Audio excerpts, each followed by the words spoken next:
untukmu ya Allah. Jadi kita meminta maaf, kenapa saya harus melawan ego saya minta maaf? Ini untukmu ya Allah, saya meminta maaf. Ini untukmu ya Allah, saya memaafkan. Ini untukmu ya Allah, saya menahan amarah. Ini untukmu ya Allah, ini untukmu. Semua yang kita lakuin dalam kebaikan-kebaikan di dunia tuh, coba kita niatkan, ini untukmu ya Allah. Kalau bukan karena engkau, saya nggak akan sanggup melakukan ini. Jadi bukan untuk suami, bukan untuk teman, bukan untuk orang tua, mertua, bukan untuk orang lain, tapi untuk Allah. Coba niatkan itu. Insya Allah akan lebih ringan. Kadang-kadang yang buat kita ego dan ngerasa berat itu kan ngerasa bahwa ini untuk orang itu ya. Udah dia jahat ke saya terus saya maafin, enak banget. Kalau untuk dia kita ngerasa agak-agak kayak rugi gitu. Tapi kalau untuk Allah, ini untukmu ya Allah. Saya melakukan hal yang berat kayak gini. Niatkan untuk Allah bukan untuk orangnya. Maka insya Allah Allah akan melapangkan dada kita. Minta maaf. Dan kasiran tayyiban mubarakan fi kama yuhibbu rabbuna wa yarda. Asyhadu an la ilaha illallah wahdahu la syarika lah, lahul mulku wa lahul hamdu wa huwa ala kulli syai'in qadir. Wa asyhadu anna Muhammadan abduhu wa rasuluhu la nabiyya ba'dah. Allahumma shalli wa sallim wa barik ala sayyidina Muhammadin wa ala alihi wa sahbihi ajma'in.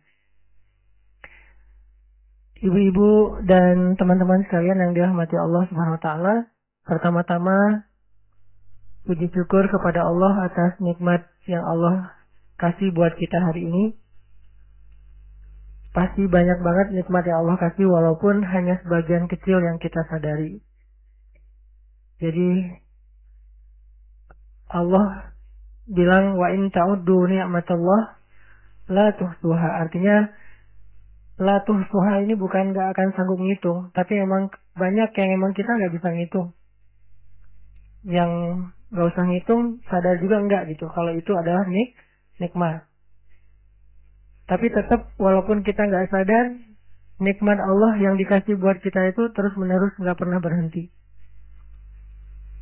Seperti doa seorang ibu yang terus mendoakan anaknya walaupun kita sesekali doang ngelihat ibu kita ngedoain kita. Kayak misalnya pas mau ujian, kita minta doa ibu, terus ibu ngedoain kita.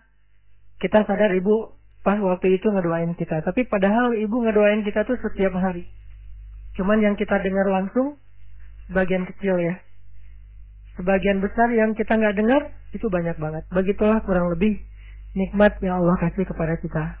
Cuman sebagian kecil yang kita sadar, tapi sebagian besarnya tetap menjadi rahasia Allah Subhanahu wa taala agar kita menjadi orang yang beriman. Kemudian salawat dan salam teruntuk Nabi besar Muhammad sallallahu alaihi wasallam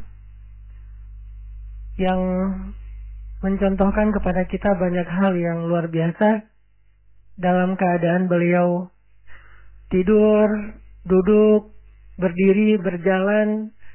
Ketika beliau sendiri, ketika beliau bareng dengan yang lain, semuanya adalah teladan. Dan masih banyak banget adegan hidup Nabi yang mungkin belum sempat kita baca atau kita pelajari. Padahal itu luar biasa. Mudah-mudahan kita bukan hanya ngaku-ngaku mencintai Nabi, tapi juga bentuk rasa cinta kita itu adalah serius belajar tentang teladan-teladan Nabi Muhammad SAW. Serius gini.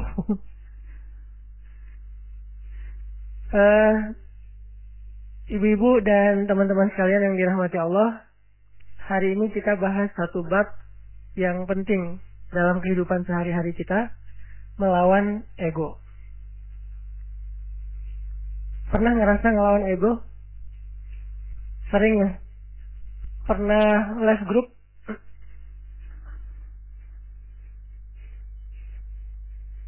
Kadang nggak les grup, cuman grupnya yang ngeles kita. Gimana grupnya ngeles kita? Tadinya grupnya rame, chat, broadcast, segala macam, tiba-tiba sepi. Kenapa sepi? Ternyata mereka bikin grup baru, dan cuman kita doang ya nggak dimasukinnya. Ini namanya bukan les grup les kita. Saya pernah ngerasain kayak gitu. Kenapa ini sepi nih? Ternyata bikin ya yang baru. Adminnya mantan. Enggak, bercanda. Jadi Mungkin kita pernah rame sama orang, pernah clash, pernah sakit hati, pernah baper. Apalagi kadang orangnya itu orang dekat kita, keluarga, pasangan, orang tua, mertua, adik kakak, sahabat, yang pasti rasanya nggak nyaman. Kita tuh nggak pengen lama-lama diam-diaman, pasti kayak gitu. Cuman kok nggak ada kekuatan ya untuk bisa memulai bicara duluan, mungkin nyapa duluan, atau senyum duluan, atau say hi duluan, ngejapri duluan. Kok nggak ada kekuatan kayak gitu? Yang terjadi justru kita kayak pasif, nungguin, dan berharap dia duluan yang nyapa kita. Diam-diam sebetulnya berharap, tapi nggak pengen kita yang duluan. Nah, ini namanya ego. Hati kita secara jujur sebetulnya pengennya udah deh nggak usah gini-gini amat, nggak usah diam-diaman terus, udah deh kita mending netral lagi, biasa lagi, cair lagi dengan geng kita, mungkin geng kecil yang dari SD, SMP, SMA udah barengan, terus baru pisah, nikah dia duluan, kita tinggal sendiri misalnya, kan suka kayak gitu tuh, ada baper-bapernya, nggak pengen lama-lama, tapi yang terjadi udah lebih seminggu nggak ada yang duluan datang untuk menyapa, karena dua-duanya menjaga ego. Berat rasanya untuk melawan ego dalam diri sendiri. Ini sering terjadi dalam kehidupan kita. Dan yang lebih fatal lagi dengan orang tua nih. Sampai kalau dengan orang tua atau dengan mertua lebih berat lagi tuh. Kadang dengan pasangan aja bisa kayak gitu. Kita berharap udahlah cair lagi, ngobrol lagi kayak kemarin. Tapi ada rasa berat pengen yang duluan. Nah, gimana cara kita bisa menjaga melawan ego kita sehingga tetap bisa menjaga silaturahim, menyambung silaturahim, berdamai dengan orang-orang yang dekat dengan kita selama ini ketika ada masalah. Ini pembahasan yang luar biasa penting, walaupun mungkin kita udah pernah baca hadis-hadisnya, pernah dengar ceramah-ceramah tentangnya, setidaknya hari ini kita pengen refresh lagi semangat kita untuk melawan ego. Melawan ego itu dalam kehidupan kita tuh ada banyak macam, teman-teman. Pertama, melawan ego ketika kita harus mengakui kesalahan kita. Ini berat nih. Mengakui bahwa kita salah itu berat. Dan yang membuat kita sulit mengakui kesalahan kita, walaupun secara jujur di dalam hati kita nyadar kalau kita tuh salah tapi nggak pengen ngaku, itu pasti ego. Nah, ada satu kisah yang luar biasa, kisah ketika Nabi SAW selesai perang Khaybar.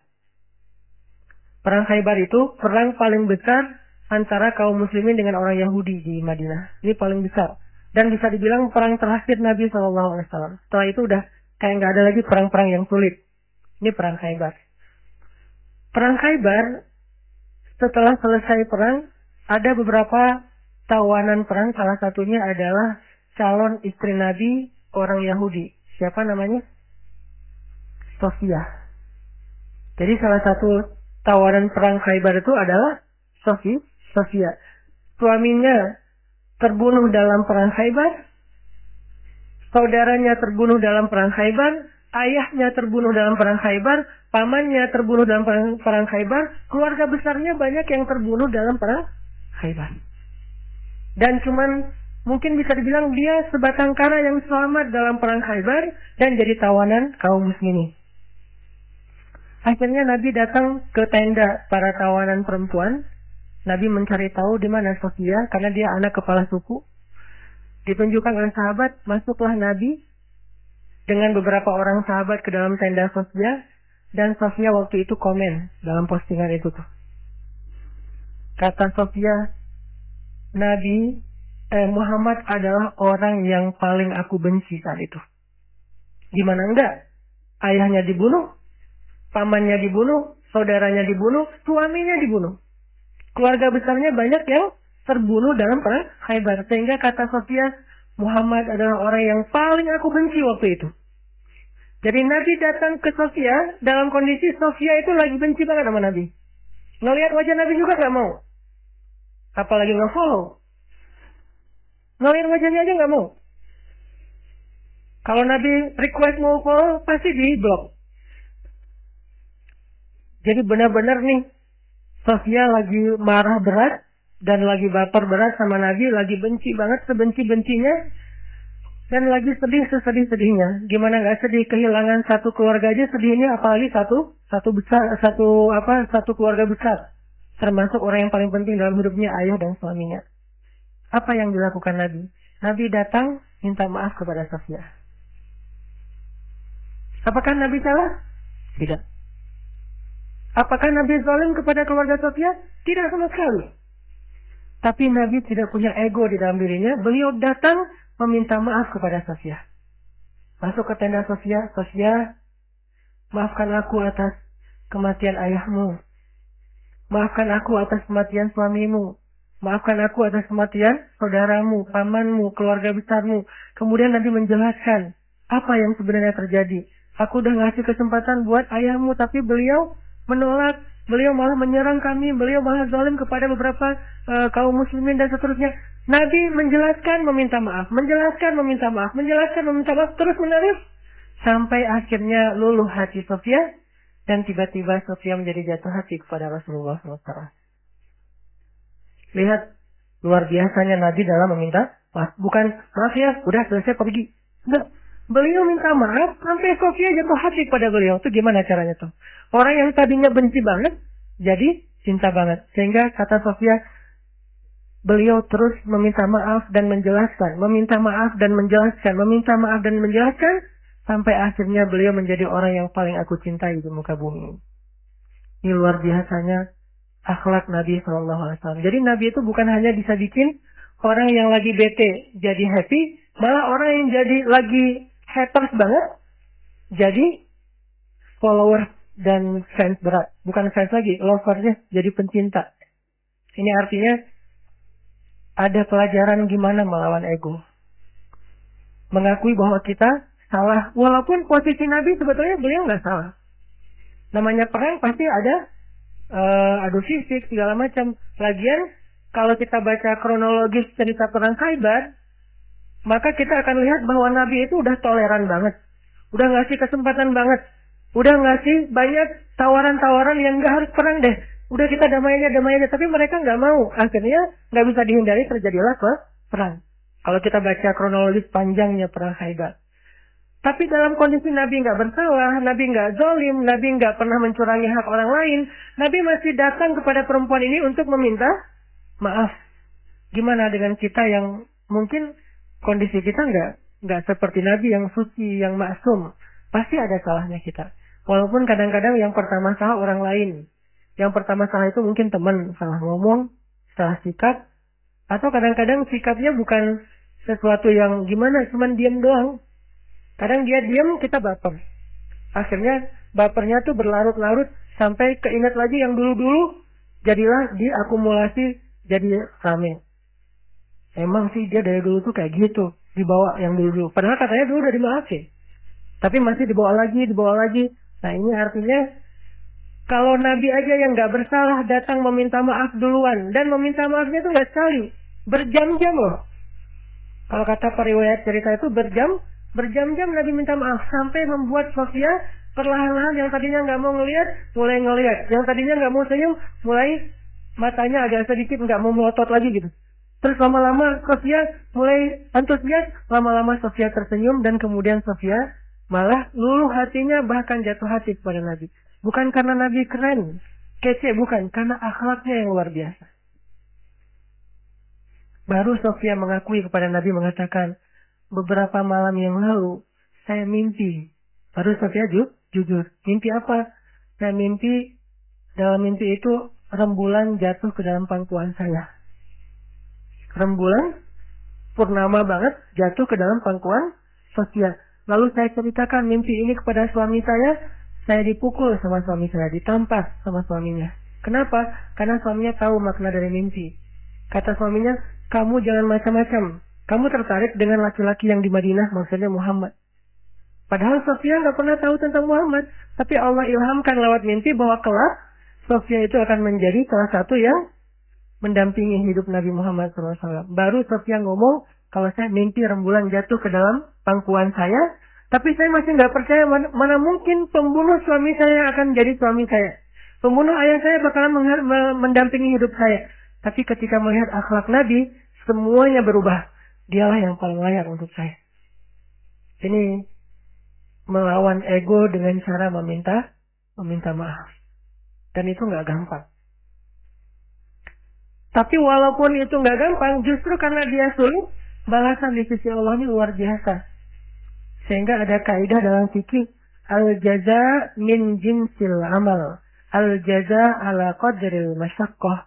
Balasan itu tergantung sulitnya beramal. Balasan itu tergantung sulitnya beramal. Makin sulit dalam beramal, makin besar balasan di sisi Allah Subhanahu wa taala. Jadi kalau kita ngerasa meminta maaf, mengakui kesalahan itu adalah hal yang berat, yang sulit, berarti itu ibadah yang luar biasa pahalanya. Lebih gampang mana coba saya tanya? Meminta maaf atas kesalahan kita dengan sholat sunnah qobliyah 2 rakaat. Lebih gampang sholat sunnah. Bahkan terkadang lebih gampang tahajud daripada minta maaf. Kadang-kadang lebih gampang melaksanakan tahajud. Ada orang tahajudnya rajin, tapi nggak pernah mau ngaku kalau dia salah. Kan berarti lebih sulit meminta maaf ya. Maka dari itu menjadi salah satu indikasi bahwa meminta maaf dalam kondisi tertentu pahalanya lebih besar daripada ibadah tahajud. Kenapa? Karena dia lebih sulit. Al-jaza'u ala qadril masyaqqah. Balasan itu tergantung tingkat kesulitan dalam beramal. Ada 2 orang yang datang ke masjid, yang satu jarak rumahnya cuma di sebelah masjid, yang satu lagi jauh dari masjid. Kemudian kondisinya hujan, sehingga dia hujan-hujanan datang ke masjid dingin, berdiri di saf pertama di belakang imam, barengan nih. Tapi pahalanya beda, tergantung apa? Tergantung kesulitan. Yang satu dekat masjid, pahalanya pahala berjamaah. Yang kedua, jauh dari masjid, pahalanya berjamaah dan effort yang lebih. Begitu juga kita ketika kita ngerasa ada ego yang harus kita lawan. Makin berat ego yang harus kita lawan, makin besar pahala dari ibadah itu. Ini namanya meminta maaf. Gak gampang. Bahkan Nabi SAW kadang meminta maaf kepada pasangannya, kepada keluarga besarnya, kepada sahabatnya, kalau beliau pernah menyakiti mereka. Buktinya apa? Sebelum Nabi wafat, dalam kondisi sakit berat, Nabi itu lagi meriang, lagi gigil gitu, tiba-tiba Nabi berdiri dalam keadaan yang nggak gemetar gitu, nggak kuat berdiri. Nabi berdiri di depan mimbar, Nabi mengatakan, wahai sahabat-sahabatku, wahai sahabat-sahabatku, kalau aku pernah menyakiti kalian sebelum ini, maka maafkanlah aku. Jika kalian ingin mengambil hak kalian untuk membalas, maka balaslah sekarang. Karena mungkin ini adalah pertemuan kita yang terakhir. Bayangin seorang nabi yang jasanya itu udah lebih daripada ibu ke anak kan? Jasa ibu ke anak masih kalah dengan jasa nabi kepada umatnya. Kalau ibu ke anak jasanya apa? Mengandung, melahirkan, menyusui, membesarkan. Kalau jasa nabi bukan cuma di dunia, tapi juga di akhirat.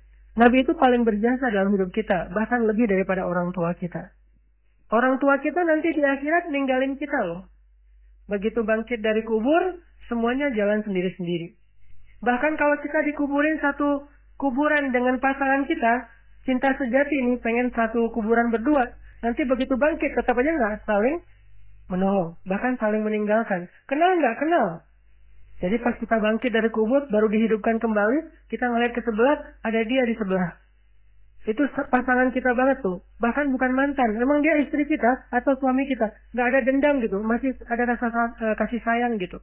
Bangkit dari kubur, ngeliat pasangan kita, sama sekali kita nggak mikirin untuk menolong dia. Pergi aja sendiri. Dia juga gitu pergi sendiri. Yauma yafirrul mar'u min akhihi wa ummihi wa abihi wa sahibatihi wa bani likulli imri'in minhum yawma idzin sha'nun yughni. Hari ketika seorang ibu ayah meninggalkan anaknya, ketika istri suami meninggalkan pasangannya, ketika adik kakak meninggalkan saudaranya, ketika sahabat karib meninggalkan sahabatnya, setiap orang sibuk hanya dengan urusannya sendiri-sendiri. Cuman satu orang yang hari itu peduli kepada kita. Bukan ayah kita, bukan ibu kita, bukan istri kita, bukan suami kita, bukan guru kita, bukan sahabat kita, bukan geng SD kita, bukan teman satu grup sama kita, bukan siapapun. Terus siapa? Rasulullah Shallallahu Alaihi Wasallam. Cuma Nabi yang paling sibuk di hari itu. Nyari-nyari kita, terus minta ke Allah, ya Allah selamatkan dia, nyari lagi, ya Allah selamatkan dia, terus saja sepanjang waktu. Jadi Nabi itu orang yang paling berjasa. Jadi walaupun kalaupun beliau pernah menyakiti, ya sudah hak beliau untuk dimaafin. Kecil kesalahan beliau kalau pernah pun menyakiti sahabat dibandingkan dengan jasa yang sangat besar. Dan gak mungkin juga Nabi sengaja menyakiti, pasti gak sengaja. Tapi dalam kondisi kayak gitu Nabi masih minta maaf, bayangin. Seorang Rasul, utusan Allah, kekasih Allah, minta maaf kepada umatnya. Terus siapa? Kita sebagai suami harus merasa ego meminta maaf kepada istri. Apakah kita lebih mulia daripada Rasulullah? Siapa kita sebagai istri merasa ego meminta maaf kepada suami? Apakah kita lebih mulia daripada Rasulullah? Meminta maaf kepada orang tua, meminta maaf kepada anak, meminta maaf kepada mertua, teman, dan seterusnya. Apakah kita lebih mulia daripada Rasulullah yang udah sempurna? Tapi beliau tetap meminta maaf kepada umatnya. Nabi berdiri dalam keadaan susah payah. Padahal Nabi kalau pengen minta maaf bisa aja mention aja kan, nggak usah harus ketemu orangnya kan ya. Tinggal add siapa minta maaf ya, udah. Nabi bisa telepon, Nabi bisa japri, Nabi bisa ngutus orang, kasih tahu ke dia saya minta maaf. Atau suruh ngumumin sama kayak Abu Bakar gitu. Abu Bakar berdiri di atas mimbar, wahai kaum muslimin, Rasulullah lagi sakit keras. Beliau berpesan minta maaf kalau ada salah kepada kita semuanya. Bisa kan? Tapi saking seriusnya Nabi minta maaf, beliau dalam keadaan sangat lemah dan itu sakit yang membuat beliau wafat loh. Berarti sakit keras banget nih.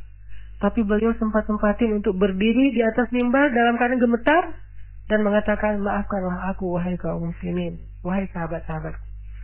Dan kalau kalian sulit menerima permintaan maaf, maka balaslah sesuai dengan hak kalian.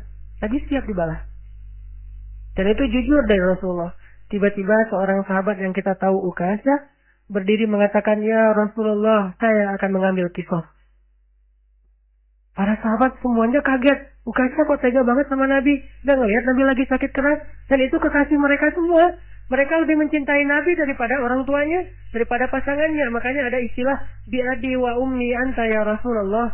Engkau lebih kami cintai dari semuanya ya Rasulullah. Tiba-tiba Ukasha bilang, ya Rasulullah, saya menuntut kisos. Karena dulu Rasulullah pernah mencambuk punggung saya ketika sedang mengendarai onta. Nggak sengaja kena pas ngangkat kayak cambukan gitu untuk ini onta, kena Ukasha. Nabi langsung meminta dipapa untuk turun dari mimbarnya, wahai Ukasha, ambillah hakmu. Sama sekali nggak berubah wajah Nabi. Sama sekali Nabi itu nggak merasa, Ukasha, ya sih, cuman nggak gitu-gitu amat kali, kan saya lagi sakit. Enggak.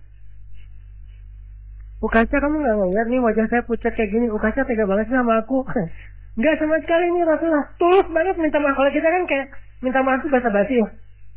Minta maaf dengan harapan dia juga ngakuin kalau kesalahan dia lebih banyak gitu. Agak-agak kurang tulus sih, modus banget kalau kita. Kalau Rasulullah itu tulus banget. Begitu Ukasha minta kisos, nah Rasulullah turun, dan Rasulullah bilang, tolong ambilkan semeti untuk Ukasha. Diambilkan oleh sahabat. Terus Ukasha pegang itu, kata Ukasha, ya Rasulullah, waktu itu saya nggak pakai baju. Nabi pakai baju tebal karena beliau lagi meriang. Kata Ukasha, waktu itu saya nggak pakai baju. Nabi langsung membuka baju beliau. Nggak pakai baju sama sekali. Kata sahabat, ya Rasulullah, biar saya aja yang ganti engkau. Ya Ukasha, aku aja yang ganti Rasulullah. Kalau kamu mau, tambahin aja 10 kali lipat. Tapi jangan Rasulullah, kami aja yang ganti Rasulullah. Banyak yang jadi relawan pengen gantiin posisi Nabi, Abu Bakar, Umar, semuanya pengen gantiin. Ukasha diam dan Nabi mengatakan, tidak. Itu adalah kewajiban aku untuk Ukasha. Itu hak Ukasha. Minggir. Pada minggir semuanya. Nangis sahabat. Melihat Nabi diperlakukan gitu-gitu amat. Seandainya boleh tuh udah digebukin tuh Ukasha. Cuman kan nggak boleh. Karena itu hak Ukasha ya. Pada sebel semuanya. Pokoknya habis ini kita unfollow semuanya. Di blog nggak ada yang boleh ngomong sama Ukasha. Pokoknya Ukasha itu harus dikucilkan. Udah pada sebel semuanya sama Ukasha. Ada yang di sebelahnya, Ukasha apaan sih lo? Kayak gitu-gitulah. Ukasha diam aja. Nabi membuka bajunya, nggak pakai baju sama sekali sehingga kelihatan kulit beliau yang bersih, badan beliau yang mulai kelihatan beliau lemah banget, sakit. Lalu Ukasha mendekat, Nabi bersiap dan Nabi udah pasrah. Kenapa? Karena Nabi tidak mau zalim kepada siapapun. Langsung dibuang tuh sama Ukasha semestinya, langsung dipeluk oleh Ukasha, dicium punggungnya Nabi oleh Ukasha. Nabi kaget, Ukasha ada apa? Ukasha ada apa? Sahabat juga kaget, apa-apaan sih ini? Makin kaget gitu. Jangan-jangan kalau di zaman sekarang ini, oh ternyata Ukasha melukin Nabi erat banget dipeluk. Terus kata Ukasha, ya Rasulullah, masalah itu jauh-jauh hari udah saya lupakan. Saya itu mah nggak penting. Kalau Nabi mau cambukin aja lagi saya 1000 kali, nggak masalah buat saya. Saya hanya pengen kali ini karena Nabi bilang pertemuan terakhir, maka untuk terakhir kalinya saya pengen menyentuh kulit Nabi Muhammad SAW. Tapi nggak usah gitu-gitu apa juga ya, kalian apa saya kita main. Ini agak unik nih caranya nih. Cuman Allah alam ya kondisi waktu itu, jangan menjat jarak yang jelas. Ukasha meluk, terus Nabi mengatakan kulit yang bersentuhan dengan kulitku maka Allah haramkan dari api neraka. Yang lain pada oh yaudah ikutan, ngobrol gitu. Sambil meluk, sambil selfie, ada yang pengen update status gitu kalau zaman sekarang. Kan nggak lupa ya kemana-mana bawa handphone, sadar kamera banget. Lihat gimana Rasulullah SAW itu serius minta maaf. Padahal salah apa sih Nabi kepada umatnya? Kalaupun ada juga nggak sengaja, lagian jasa beliau jauh lebih besar, tapi masih mau minta maaf. Dan minta maafnya itu bukan nunggu sembuh, bukan nunggu sehat. Dalam keadaan sakit keras juga beliau datangin orang untuk minta maaf. Artinya, seandainya Ukasha nggak ada di situ, Nabi datangin tuh rumah Ukasha minta maaf. Bukan ditelepon, didatangin orangnya. Didatangin orangnya buat apa? Meminta maaf. Apa yang membuat Nabi begitu luar biasa bisa melawan ego beliau? Iman. Obat ego itu adalah iman. Karena beliau yakin semua yang terjadi di dunia ini nanti akan dipertanggungjawabkan nanti di akhirat. Dan di atas pertanggungjawaban itu ada satu hal lagi. Karena meminta maaf itu adalah salah satu ciri hamba yang dicintai Allah SWT. Allah tuh cinta banget sama hamba yang senang meminta maaf, baik kepada Allah ataupun kepada manusia. Allah senang banget. Makanya ada istilah li'ajlika rabbi. Apa arti li'ajlika rabbi? Jadikan semua yang kita lakukan itu ini untukmu ya Allah. Kalau karena Allah agak-agak mainstream ya, bahasanya agak kurang berasa. Untukmu ya Allah. Jadi kita meminta maaf. Kenapa saya harus melawan ego saya minta maaf? Ini untukmu ya Allah, saya meminta maaf. Ini untukmu ya Allah, saya memaafkan. Ini untukmu ya Allah, saya menahan amarah. Ini untukmu ya Allah, ini untukmu. Semua yang kita lakuin dalam kebaikan-kebaikan di dunia tuh, coba kita niatkan, ini untukmu ya Allah. Kalau bukan karena engkau, saya nggak akan sanggup melakukan ini. Jadi bukan untuk suami, bukan untuk teman, bukan untuk orang tua, mertua, bukan untuk orang lain, tapi untuk Allah. Coba niatkan itu. Insya Allah akan lebih ringan. Kadang-kadang yang buat kita ego dan ngerasa berat itu kan ngerasa bahwa ini untuk orang itu ya. Udah dia jahat ke saya terus saya maafin, enak banget. Kalau untuk dia kita ngerasa agak-agak kayak rugi gitu. Tapi kalau untuk Allah, ini untukmu ya Allah. Saya melakukan hal yang berat kayak gini. Niatkan untuk Allah bukan untuk orangnya. Maka insya Allah Allah akan melapangkan dada kita. Minta maaf.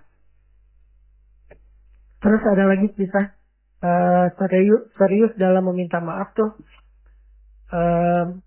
Kalau kita baca sejarah sahabat ya teman-teman, ternyata sahabat Nabi itu sesoleh apapun tetap aja ada cerita clash di antara mereka, baper-baperan, terus ada yang kayak diem-dieman, ada yang putus kontak, ada yang di-reject, berkali-kali telepon di-reject.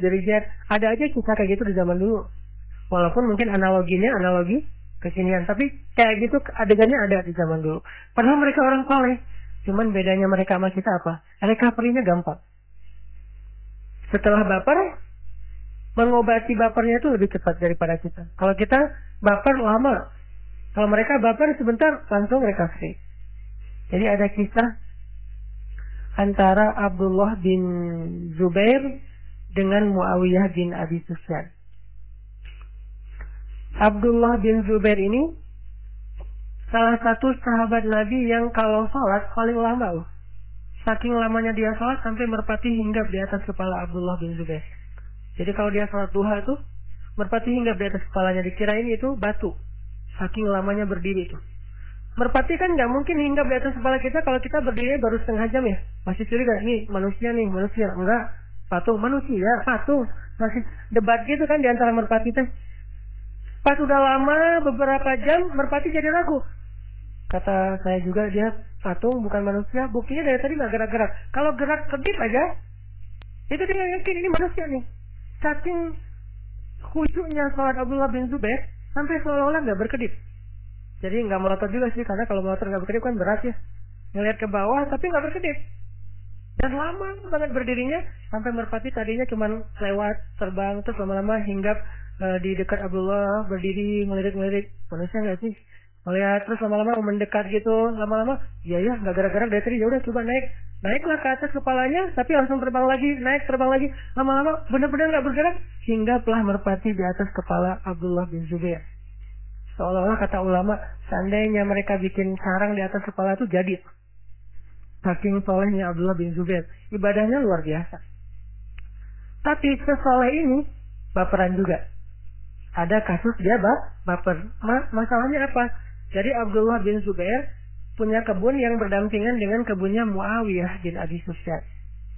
Nah, pekerjanya Muawiyah tuh sering salah ngambil buah yang jatuh dari kebun Abdullah, jatuh ke seberang diambil, atau pas lagi kayak kan ada batasnya tuh, kurang lebih lah kayak gitu-gitu, diaduin lah sama pekerjanya Abdullah kepada Abdullah tuh buah-buahan kamu tuh banyak diambil sama pekerjanya Muawiyah, mereka curang, mereka zalim dan seterusnya. Akhirnya Abdullah marah, ngirim surat kepada Muawiyah. Waktu itu Muawiyah jadi gubernur di Syam, jadi gubernur di Suriah. Dikirim surat sama Abdullah. Suratnya isinya marah-marah. Apa kalimatnya? Ya ibna akilatil akbar, wahai anak perempuan yang pernah makan jantung. Menyinggung ibunya Muawiyah. Siapa ibunya Muawiyah? Hindun, yang pernah makan jantung Hamzah dalam perang Uhud. Jadi istilahnya akilatul akbar, perempuan pemakan jantung. Ini penghinaan. Wahai anak perempuan yang pernah makan jantung, pekerja kamu itu zalim. Dia marah-marah, dia ngomel.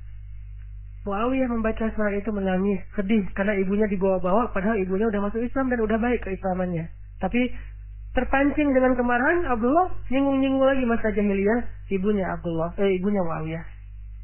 Wahai anak perempuan yang pernah makan jantung. Muawiyah sedih. Dalam sedih itu dia balas suratnya, Bismillahirrahmanirrahim, Assalamualaikum warahmatullahi wabarakatuh. Ya ibna zatin nitaqain wa ibna hawarir rasul. Dibalas dengan kebaikan oleh Muawiyah. Wahai anak perempuan yang punya dua ikat pinggang. Itu ibunya Abdullah bin Zubair. Siapa ibunya Abdullah bin Zubair? Asma bintu Abi Bakar, anaknya Abu Bakar, kakaknya tetehnya Aisyah, Asma binti Abu Bakar. Dan Asma ini julukannya adalah Zatin Nitaqain, perempuan yang punya dua ikat pinggang. Kenapa dijulukin kayak gitu? Karena dulu ketika Nabi pengen hijrah, Asma itu membuka ikat pinggangnya yang dari kain, disobek jadi dua bagian. Satu bagian dipakai ngikat bawaan Nabi, satu bagian lagi dipakai ngikat bajunya sendiri. Sehingga sejak saat itu Asma dikenal dengan pujian Zatin Nitaqain, perempuan yang membuat dua ikat pinggang, bahwa dia berjasa dalam hijrah Nabi. Celaan Abdullah kepada Muawiyah dibalas dengan pujian Muawiyah kepada Abdullah. Wahai anak seorang perempuan yang punya dua ikat pinggang, dan anak seorang laki-laki yang dijuluki Hawarin Nabi. Apa arti Hawari? Penolong, yang menjadikan tubuhnya sebagai tameng buat Nabi, yang pasang badan untuk Nabi. Pujian-pujian untuk ayah dan ibunya Abdullah bin Zubair. Saya minta maaf kalau ada kesalahpahaman dan seterusnya, saya akan ganti rugi. Begitu baca surat dari Muawiyah, Abdullah juga merasa sadar dan menangis. Duh, saya salah ngomong, saya udah zalim, saya udah jahil. Akhirnya Abdullah langsung ngambil ontanya, berangkat ke Suriah. Bayangin dari Madinah, hari itu dia terima surat, hari itu juga dia langsung berangkat ke Suriah. Ngapain? Minta maaf. Kan bisa aja balas surat. Kan tadi japri doang kan? Udah balas aja japrinya. Kalau DM balas aja DM-nya. Ngapain harus ketemu orangnya? Serius itu mereka meminta maaf. Jadi minta maaf itu adalah amal yang luar biasa penting. Nggak cukup dengan japri, nggak cukup dengan ngirim surat, nggak cukup dengan ngirim utusan, nggak cukup dengan sekedar telepon. Datengin orangnya. Langsung bayangin Madinah dengan Suriah itu dulu jaraknya bisa beberapa hari perjalanan. Sekedar minta maaf satu kasus doang. Jalan sendiri. Dan itu nggak pakai rombongan sendiri, langsung pergi ke sana. Sampai di Suriah mencari Muawiyah. Dan langsung Abdullah mengatakan, ya Muawiyah, saya sudah zalim dengan kata-kata saya. Maafkanlah saya, maafkanlah saya. Kenapa dia begitu serius meminta maaf? Karena dia yakin. فَمَنْ يَعْمَلْ مِثْقَالَ ذَرَّةٍ خَيْرًا يَرَهُ وَمَنْ يَعْمَلْ مِثْقَالَ ذَرَّةٍ شَرًّا يَرَهُ. Ucapan nanti akan dipertanggungjawabkan di akhirat. Iman mengalahkan ego. Makanya dia datangi Muawiyah, dia minta maaf kepada Muawiyah. Udah cukup segitu, datang dari jarak jauh? Belum. Ditambah lagi dengan apa teman-teman? Abdullah mengatakan, sebagai bentuk keseriusan saya meminta maaf, wahai Muawiyah, saya hadiahkan seluruh kebun saya itu untuk kamu. Ini seriusnya minta maaf. Gak cukup dengan dia datangi dari jauh, malah dia tambahin lagi dengan bentuk hadiah satu kebun kurma yang sangat luas. Ini namanya orang yang beriman. Jadi salah satu ciri orang yang beriman itu bisa ngelawan egonya dalam hal yang paling berat, karena dia yakin gimana pun beratnya memaafkan, lebih berat nanti pertanggungjawabannya di akhirat. Jadi lebih mending saya beresin di dunia deh daripada nanti beresin di sidang Allah di akhirat, lebih berat lagi. Walaupun berat nih, tapi ada yang lebih berat. Lebih berat nanti kita bermasalah di hadapan Allah itu lebih berat daripada kita bermasalah di dunia. Itu iman yang mengobati rasa ego dalam hati mereka. Itu yang pertama. Yang kedua, ego untuk memaafkan. Kalau yang pertama, ego meminta maaf. Ini aja berat. Yang kedua lebih berat lagi nih. Ego memaafkan. Cuman insya Allah kalau orang yang datang meminta maaf itu kayak Nabi, siapa yang gak akan memaafkan? Kalau yang datang meminta maaf itu kayak Abdullah, sampai ngehadiahin satu kebun, siapa sih yang sulit untuk memaafkan ini? Masalahnya kadang-kadang kita dua-duanya ini ego nih. Yang ngerasa bersalah, minta maafnya asal-asalan, gak serius. Nggak kayak Nabi ngebujuk sampai Sofia yang marah, jadi malah cinta kepada Nabi. Kan itu berarti usaha Nabi luar biasa ya. Kalau kita kan kadang-kadang minta maaf cuma satu kata, udah maaf, udah gitu doang kan. Kalau Nabi, maafin ya Sofia, maafin ya, maafin, sampai Sofia akhirnya jatuh hati kepada Nabi. Abdullah, maafin ya Muawiyah, saya hadiahin nih kebun saya, saking seriusnya minta maaf. Gitu cara minta maaf. Yang melawan ego, bukan sekedar udah maafin ya, udah sekedar, enggak. Benar-benar dia serius dan merasa harus menebus kesalahannya. Ini namanya meminta maaf. Kalau orang minta maafnya kayak gini, maka bagi yang merasa terzalimi juga akan lebih ringan memaafkan. Bagaimana kalau orang minta maaf ke kitanya nggak serius-serius amat, nggak kayak Nabi, nggak kayak Abdullah, nggak kayak cerita-cerita yang lain? Gimana cara kita memaafkan dia padahal kita ngerasa dia kayak belum serius meminta maaf, bahkan belum meminta maaf? Ada juga kisah yang luar biasa. Saya baca kisah ini malah merasa malu kepada diri sendiri dan menangis. Kisah Nabi Yusuf alaihissalam. Nabi Yusuf itu akhlaknya luar biasa. Jadi wajar banget kalau Nabi Yakub memang sayang banget sama Yusuf. Nabi Yakub punya 12 anak laki-laki yang kemudian dimisalkan oleh Nabi Muhammad seperti 12 bulan dalam 1 tahun kan ya. Dan Yusuf adalah bulan Ramadan. Nabi Yakub itu mencintai semua anak laki-laki beliau. Tapi Yusuf beda, istimewa banget. Kenapa? Karena emang dia istimewa. Akhlaknya tuh di atas rata-rata. Salah satu adegannya, kan kita tahu Nabi Yusuf itu dizolimin oleh kakak-kakaknya. Difitnah, dihina, dicuekin, gak dibawa. Kalau mereka ada acara bareng tuh, Yusuf gak dibawa. Pokoknya Yusuf itu dicurangin aja oleh kakak-kakaknya.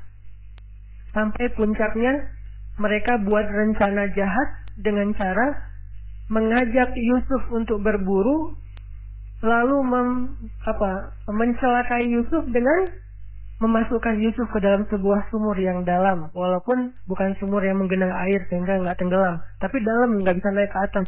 Dan waktu itu usia Yusuf baru 7 tahun, kelas 1 SD. Usia Yusuf baru 7 tahun. Dilempar ke dalam sumur, bajunya diganti, Baju yang aslinya dilumurin dengan darah palsu dari darah hewan, dibawa kepada Yakub, dikatakan Yusuf sudah dimakan hewan buas, serigala. Yakub tahu ini adalah maka kakak-kakaknya, nggak mungkin Yusuf dimakan serigala. Beliau tahu siapa Yusuf. Akhirnya Nabi Yakub menyendiri karena sedih. Kakak-kakaknya balik lagi ke sumur tadi melihat Yusuf masih hidup apa enggak.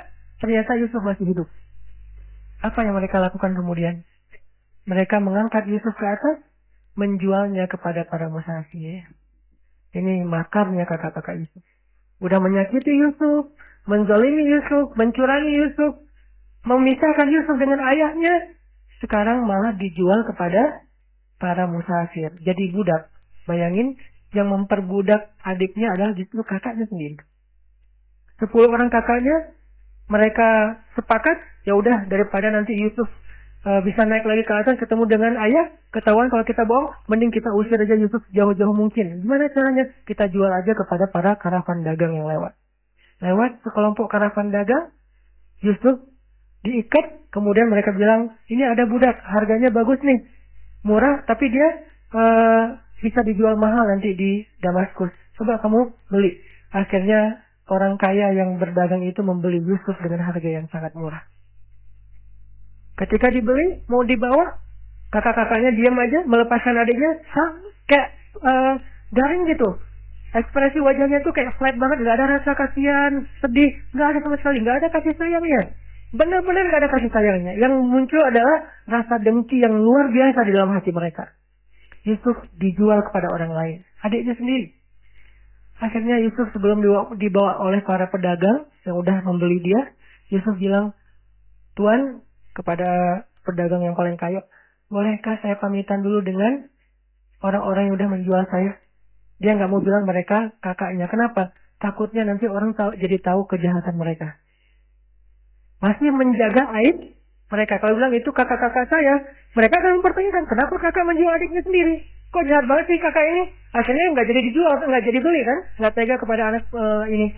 Tapi dia bilang, bolehkah saya pamit kepada orang-orang itu yang sudah menjual saya kepada Tuan? Kata tuannya ini, boleh, jangan lama-lama. Ya udah, datanglah Yusuf memeluk kakaknya erat satu persatu. Apa kata Yusuf? Hafizakumullah wa in dayya'tumuni. Semoga Allah menjaga kalian walaupun kalian mentelantarkan saya. Semoga Allah memelihara kalian walaupun kalian mengusir saya. Semoga Allah menyayangi kalian walaupun kalian sama sekali tidak sayang kepada saya. Didoain lagi oleh Nabi Yusuf. Dipeluk satu-satu, didoain satu-satu oleh Nabi Yusuf. Semoga Allah menjaga kalian walaupun kalian mentelantarkan saya. Semoga Allah memelihara kalian walaupun kalian mengusir saya dengan cara menjualnya. Semoga Allah menyayangi kalian walaupun kalian membenci saya. Baru Yusuf pergi. Ini kasih sayang luar biasa dari Nabi Yusuf alaihissalam, akhlak. Memaafkan kakak-kakaknya, menutupi aib kakak-kakaknya. Begitu nanti Yusuf sukses di Mesir, kakak-kakaknya datang mencari bantuan karena musim kemarau yang panjang, malah Yusuf memberikan bantuan kepada kakak-kakaknya secara diam-diam. Gak ketahuan kalau ini adalah adik mereka, Yusuf yang sekarang udah sukses. Dan dipertemukan dengan ayahnya, dimaafkan. Gak ada satupun yang dizalimi oleh Yusuf alaihissalam. Ini menjadi permisalan kisah betapa mulianya akhlak Nabi Yusuf alaihissalam. Sehingga Nabi SAW mengatakan, nanti di hari kiamat di padang mahsyar ada seorang hamba yang disidang oleh Allah, dosanya banyak banget, amal solehnya nggak ada. Tinggalin sholat ini itu segala macam, dosanya banyak banget, amal solehnya hampir nggak ada. Sehingga Allah mengatakan kepada para malaikat yang mencatat amal, coba periksa amal solehnya, kata malaikat nggak ada. Kata Allah, periksa lagi, nggak ada, periksa lagi, ada nih, cuma satu doang. Apa amal soleh dia yang satu itu? Amal soleh dia yang satu itu cuma memaafkan orang lain.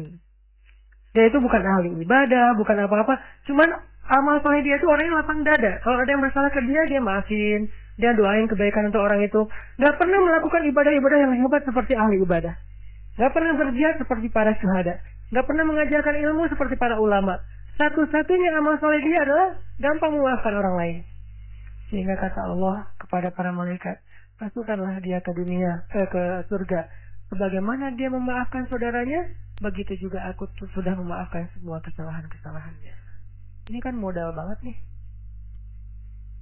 Makanya disebutkan al-jaza min jinsil amal. Balasan itu sesuai dengan jenis amal. Kalau kita maafin orang lain, Allah maafin kita.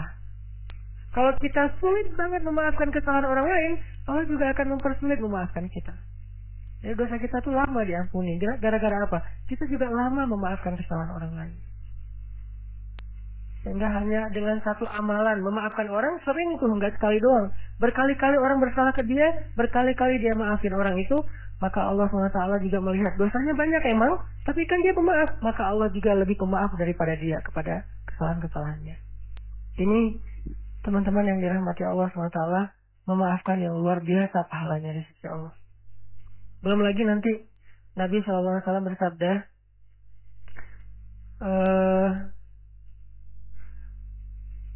tidak akan sempurna iman seseorang. La yablughul abdu shalihal iman, sampai tidak akan sempurna iman seseorang sampai dia yasila man qata'ah, menyambung silaturahim kepada orang yang memutuskannya. Wa yu'ti man haramah, dan memberi kepada orang yang tidak pernah mau memberi untuknya. Jadi nolongin orang yang nggak mau nolongin dia. Wa yuhsinu ila man asa'ah ilai, dan dia berbuat baik kepada orang yang udah menyakitinya. Wa yaghfiru liman syatamah, dan memaafkan orang yang menghinanya. Jadi nggak akan sempurna iman seseorang sampai dia menyambung silaturahim dengan orang yang membutuhkan dia. Kemudian apalagi? Memberikan bantuan kepada orang yang tidak pernah membantu dia. Jadi dulu ketika dia minta bantuan, orang itu nutup pintu rumahnya, nggak mau bantu sama sekali. Sekarang begitu orang itu butuh bantuan, dia membantunya. Ini artinya membalas satu keburukan dengan kebaikan. Itulah puncak dari keimanan seseorang hamba. Membalas keburukan dengan kebaikan, itulah puncak dari keimanan. Sehingga Nabi Yusuf alaihissalam disebut mukmin sejati karena beliau mampu membalas keburukan kakak-kakaknya dengan doa-doa dan akhlak yang sangat baik. Ini melawan ego. Apa yang membuat kita mampu melakukan ini? Balik lagi kepada iman. Man kana yu'minu billahi wal yaumil akhir falyusil rahimah. Siapa yang beriman kepada Allah dan hari akhir, hendaklah dia menyambung silaturahim. Pertanyaannya, apakah kita tetap harus menyambung silaturahim dengan mantan? Karena zaman modern sekarang pasti ada cerita-cerita SMA lah, kuliah segala macam. Perlu nggak nyambung silaturahim? Nggak perlu. Jangan balikan lagi. Jangan tiba-tiba nge-like lagi postingan dia. Jangan tiba-tiba komunikasi lagi diam-diam. Kenapa? Karena walaupun niat kita pengen silaturahim, tapi niat baik kita itu ditunggangi oleh setan dengan wasawis syaitan. Dia ingin memunculkan lagi fitnah dalam urusan hidup kita. Bisa jadi fitnahnya munculin lagi perasaan yang nggak boleh ada di hati kita untuk orang itu. Bisa jadi memunculkan konflik di dalam rumah tangga kita. Kenapa saya bilang nggak boleh? Sampai Nabi aja membolehkan kita berbohong untuk bab ini. 3 bohong yang dibolehkan kan? Pada dasarnya dusta itu haram kecuali 3 kondisi. Berdusta dalam perang. Taktik perang itu nggak boleh jujur. Kita mau perangnya nanti strateginya gini, nggak boleh. Dan yang namanya perang itu nggak boleh jujur. Harus pakai taktik. Kedua, berdusta demi mendamaikan 2 orang yang bertengkar. Satu bawa golok ngejar-ngejar. Kamu lihat nggak tadi orang ada yang lewat depan kamu? Sejak saya berdiri di sini nggak ngeliat kecuali kamu. Dusta. Padahal tadi ada yang lewat. Dia dusta demi menyelamatkan orang itu dari pembunuhan. Yang ketiga, seorang istri atau suami berdusta tentang masa lalunya dengan niat ingin melupakan. Bukan dengan niat pengen balikan ya. Dengan niat pengen ngelupain. Nggak boleh jujur. Karena jujur di sini justru menyakitkan. Apalagi jujur aja nggak boleh, apalagi ngelakuin balik lagi kan ya. Nyambung silaturahim, kan ini silaturahim. Nggak, khusus bab ini nggak perlu balikan lagi. Udah aja lupain. Mudah-mudahan itu menjadi masa lalu kita yang Allah ampuni dosa-dosa kita. Maka sekarang hidup kita hanya untuk orang yang benar-benar sudah mengambil kita dengan nama Allah. Saya terima nikahnya dan seterusnya. Jadi saya kasih catatan, jangan sampai nanti disalahartikan kata usaha, nyambung silaturahim kepada orang yang menyakiti kamu. sambung, orang yang memutuskan. Dia dulu mutusin saya, sekarang saya pengen nyambungin. Jangan. Ini bukan mutusin dalam makna gitu ya, beda arti memutuskan itu. Kalau perlu udah nggak usah ketemu. Kenapa? Merusak hati kita atau hati dia. Kalau misalnya pasangan kita kenal, malah ngerusak hati pasangan kita, dan itu nggak baik. Benar-benar diputuskan bukan karena kita memutuskan silaturahim, tapi karena kita ingin menghindar dari dosa-dosa. Kemudian ada lagi cerita dari Imam Syafi'i. Ini akhlak Imam Syafi'i. Imam Syafi'i juga di masa hidupnya tuh banyak hater. Setelah Imam Syafi'i juga ada hater. Jadi followers Imam Syafi'i itu bukan cuman karena pengen belajar kepada beliau, haters beda mazhab. Imam Syafi'i ditahzir, Imam Syafi'i dibid'ah-bid'ahin, Imam Syafi'i dibilang ngada-ngada, Imam Syafi'i dibilang nggak punya dalil, hadisnya baik, segala macam. Pokoknya begitu Imam Syafi'i posting satu nasihat, 1 minute booster, banyak hatersnya. Ya apa-apaan sih, pamer banget sih, ria segala macam. Wah, ada aja tuh haters. Sehingga bisa dibilang dari 20 juta followers Imam Syafi'i itu, 1 jutanya tuh hater. Kebayang 1 juta hater kan lumayan tuh ya. Setiap posting mereka tuh aktif. Aktifnya tuh komen, nggak nge-like, nggak nge-repost, komen doang tuh. Apa kata Imam Syafi'i? Mereka mencela aku, maka aku tidak ingin membalasnya dengan keburukan yang sama. Mereka menghina aku, mereka menjauhi aku, mereka memfitnah aku, maka aku balik mendoakan mereka dengan doa-doa yang baik. Karena sesungguhnya mukmin itu seperti oud. Tahu oud? Oud itu kayu Arab yang memang punya harum. Dia tuh jadi kayak parfum. Orang Arab itu kan ada 2 parfum ya, parfum cair sama parfum yang dibakar kan kayak dupa gitu kan. Nah, yang dibakar itu namanya kayu oud. Jadilah seperti kayu oud yang makin dibakar makin mengeluarkan asap yang harum. Itulah perumpamaan mukmin. Makin dibakar dengan celaan, dibakar dengan akhlak yang tidak baik, dibakar dengan berbagai macam tuduhan-tuduhan, dia makin harum. Kalau nggak dibakar, nggak ketahuan harumnya, kecuali kita cium dari jarak dekat. Begitu dibakar, jadi harum. Itulah mukmin. Kalau kita mau jadi mukmin sejati, jadilah oud, jadilah kayu yang harum. Ketika dibakar, asapnya memberi keharuman satu ruangan. Makin dibakar, makin harum. Jadi dia memberikan keharuman dan kebaikan untuk orang lain dengan cara apa? Mengorbankan dirinya sampai habis kayunya terbakar. Subhanallah, inilah yang disebut dengan mukmin. Makanya orang yang kayak gini, teman-teman, ketika kita dalam kondisi-kondisi yang seperti ini difitnah, kita baper, kita sedih, itu kondisi kita yang paling dekat sama Allah. Kalau kita bersabar, justru Allah itu ngedukung kita banget. Tapi kalau kita kepancing, Allah nggak akan ngedukung kita. Karena ada kisah di zaman Nabi. Nabi lagi lewat di sebuah pasar. Namanya di pasar kan ada aja orang bertengkar ya. Kayak di Mesir itu suka aja di Damri itu, kalau saya naik Damri, setiap hari saya naik Damri pasti ada yang bertengkar. Ya marah apa segala macam. Kemarin itu celaan orang Mesir ke temannya, keledai. Kamu tuh keledai segala macam, marah-marah, teriak-teriak. Terus nanti orang di sebelahnya ngedamain dengan bilang shallu ala Nabi, salawat kepada Nabi. Akhirnya dia diam, sallallahu alaihi wasallam. Itu cara mereka ngedamain, suruh salawat. Kadang-kadang juga lagi marah-marah gitu, ngomel-ngomel, sebelahnya bilang shallu ala Nabi, dia salawat tapi marah juga, sallallahu alaihi wasallam, lanjutin lagi marahnya. Ada yang kayak gitu, ada yang tenang, dimarah-marahin, dipanggil keledai segala macam, dia jawab apa? Emangnya ada keledai selain engkau di sini? Dia bilang, ya keledai kamu. Emangnya ada keledai lain selain kamu di sini? Enggak ada. Ada. Sama aja jawabannya. Kan ini menjebak ya. Kalau dia bilang enggak ada, berarti dia keledai. Kalau dia bilang ada, dia juga termasuk keledai. Akhirnya dia bingung, orang pada ketawa satu bus gitu-gitu. Banyak pokoknya kejadian-kejadian orang bertengkar di Damri kalau di Mesir itu banyak. Terutama bulan Ramadan. Karena orang Mesir itu nggak tahan lapar. Jadi kalau siang puasa itu, pasti yang bertengkar itu 2 kali lipat lebih banyak kasusnya. Cuman hebatnya mereka, bertengkar itu cuma mulut doang, nggak sampai baper di hati. Setelah itu ketawa-ketawa lagi, sampai ada cerita tetangga bacok-bacokan pakai parang, itu berdarah-darah. Setengah jam kayak gitu, setelah setengah jam saya lihat mereka udah pelukan, ketawa-ketawa, ngopi di depan apartemen gitu. Nah, ini masih berdarah loh, sambil diperban sambil ngopi. Ini orang Mesir. Jadi hati sama sikapnya tuh beda.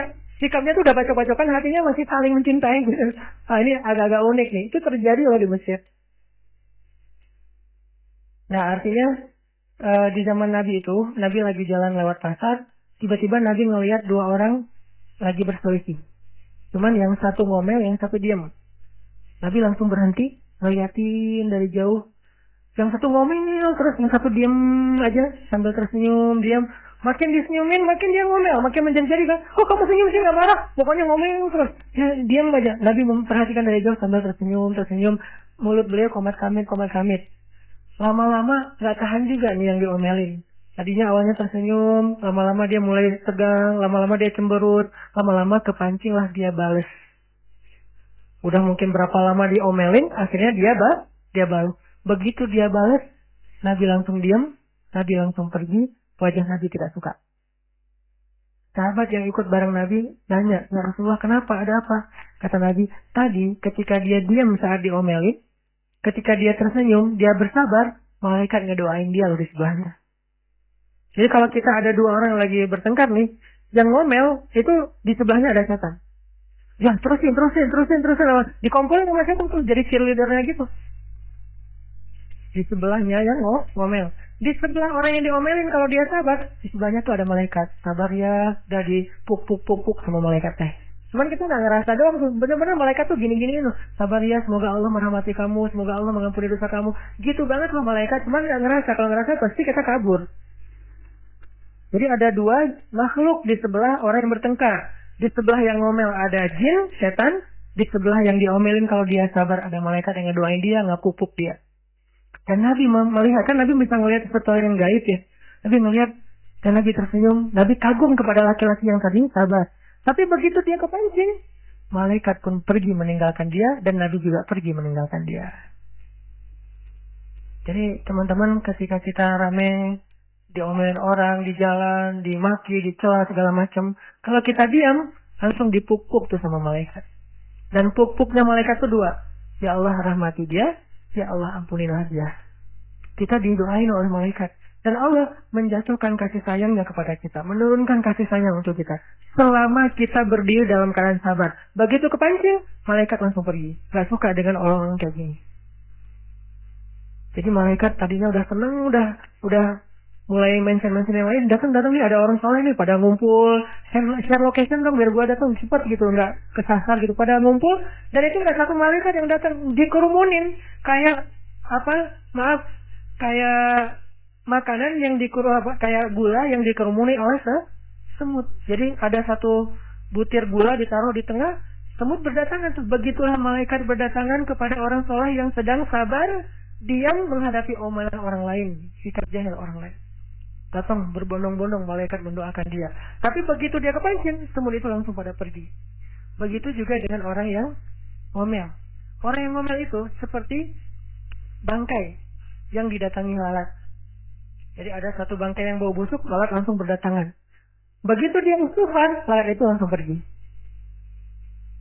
Jadi dua-duanya didampingi oleh makhluk gaib. Yang satu oleh setan, yang satu oleh malaikat.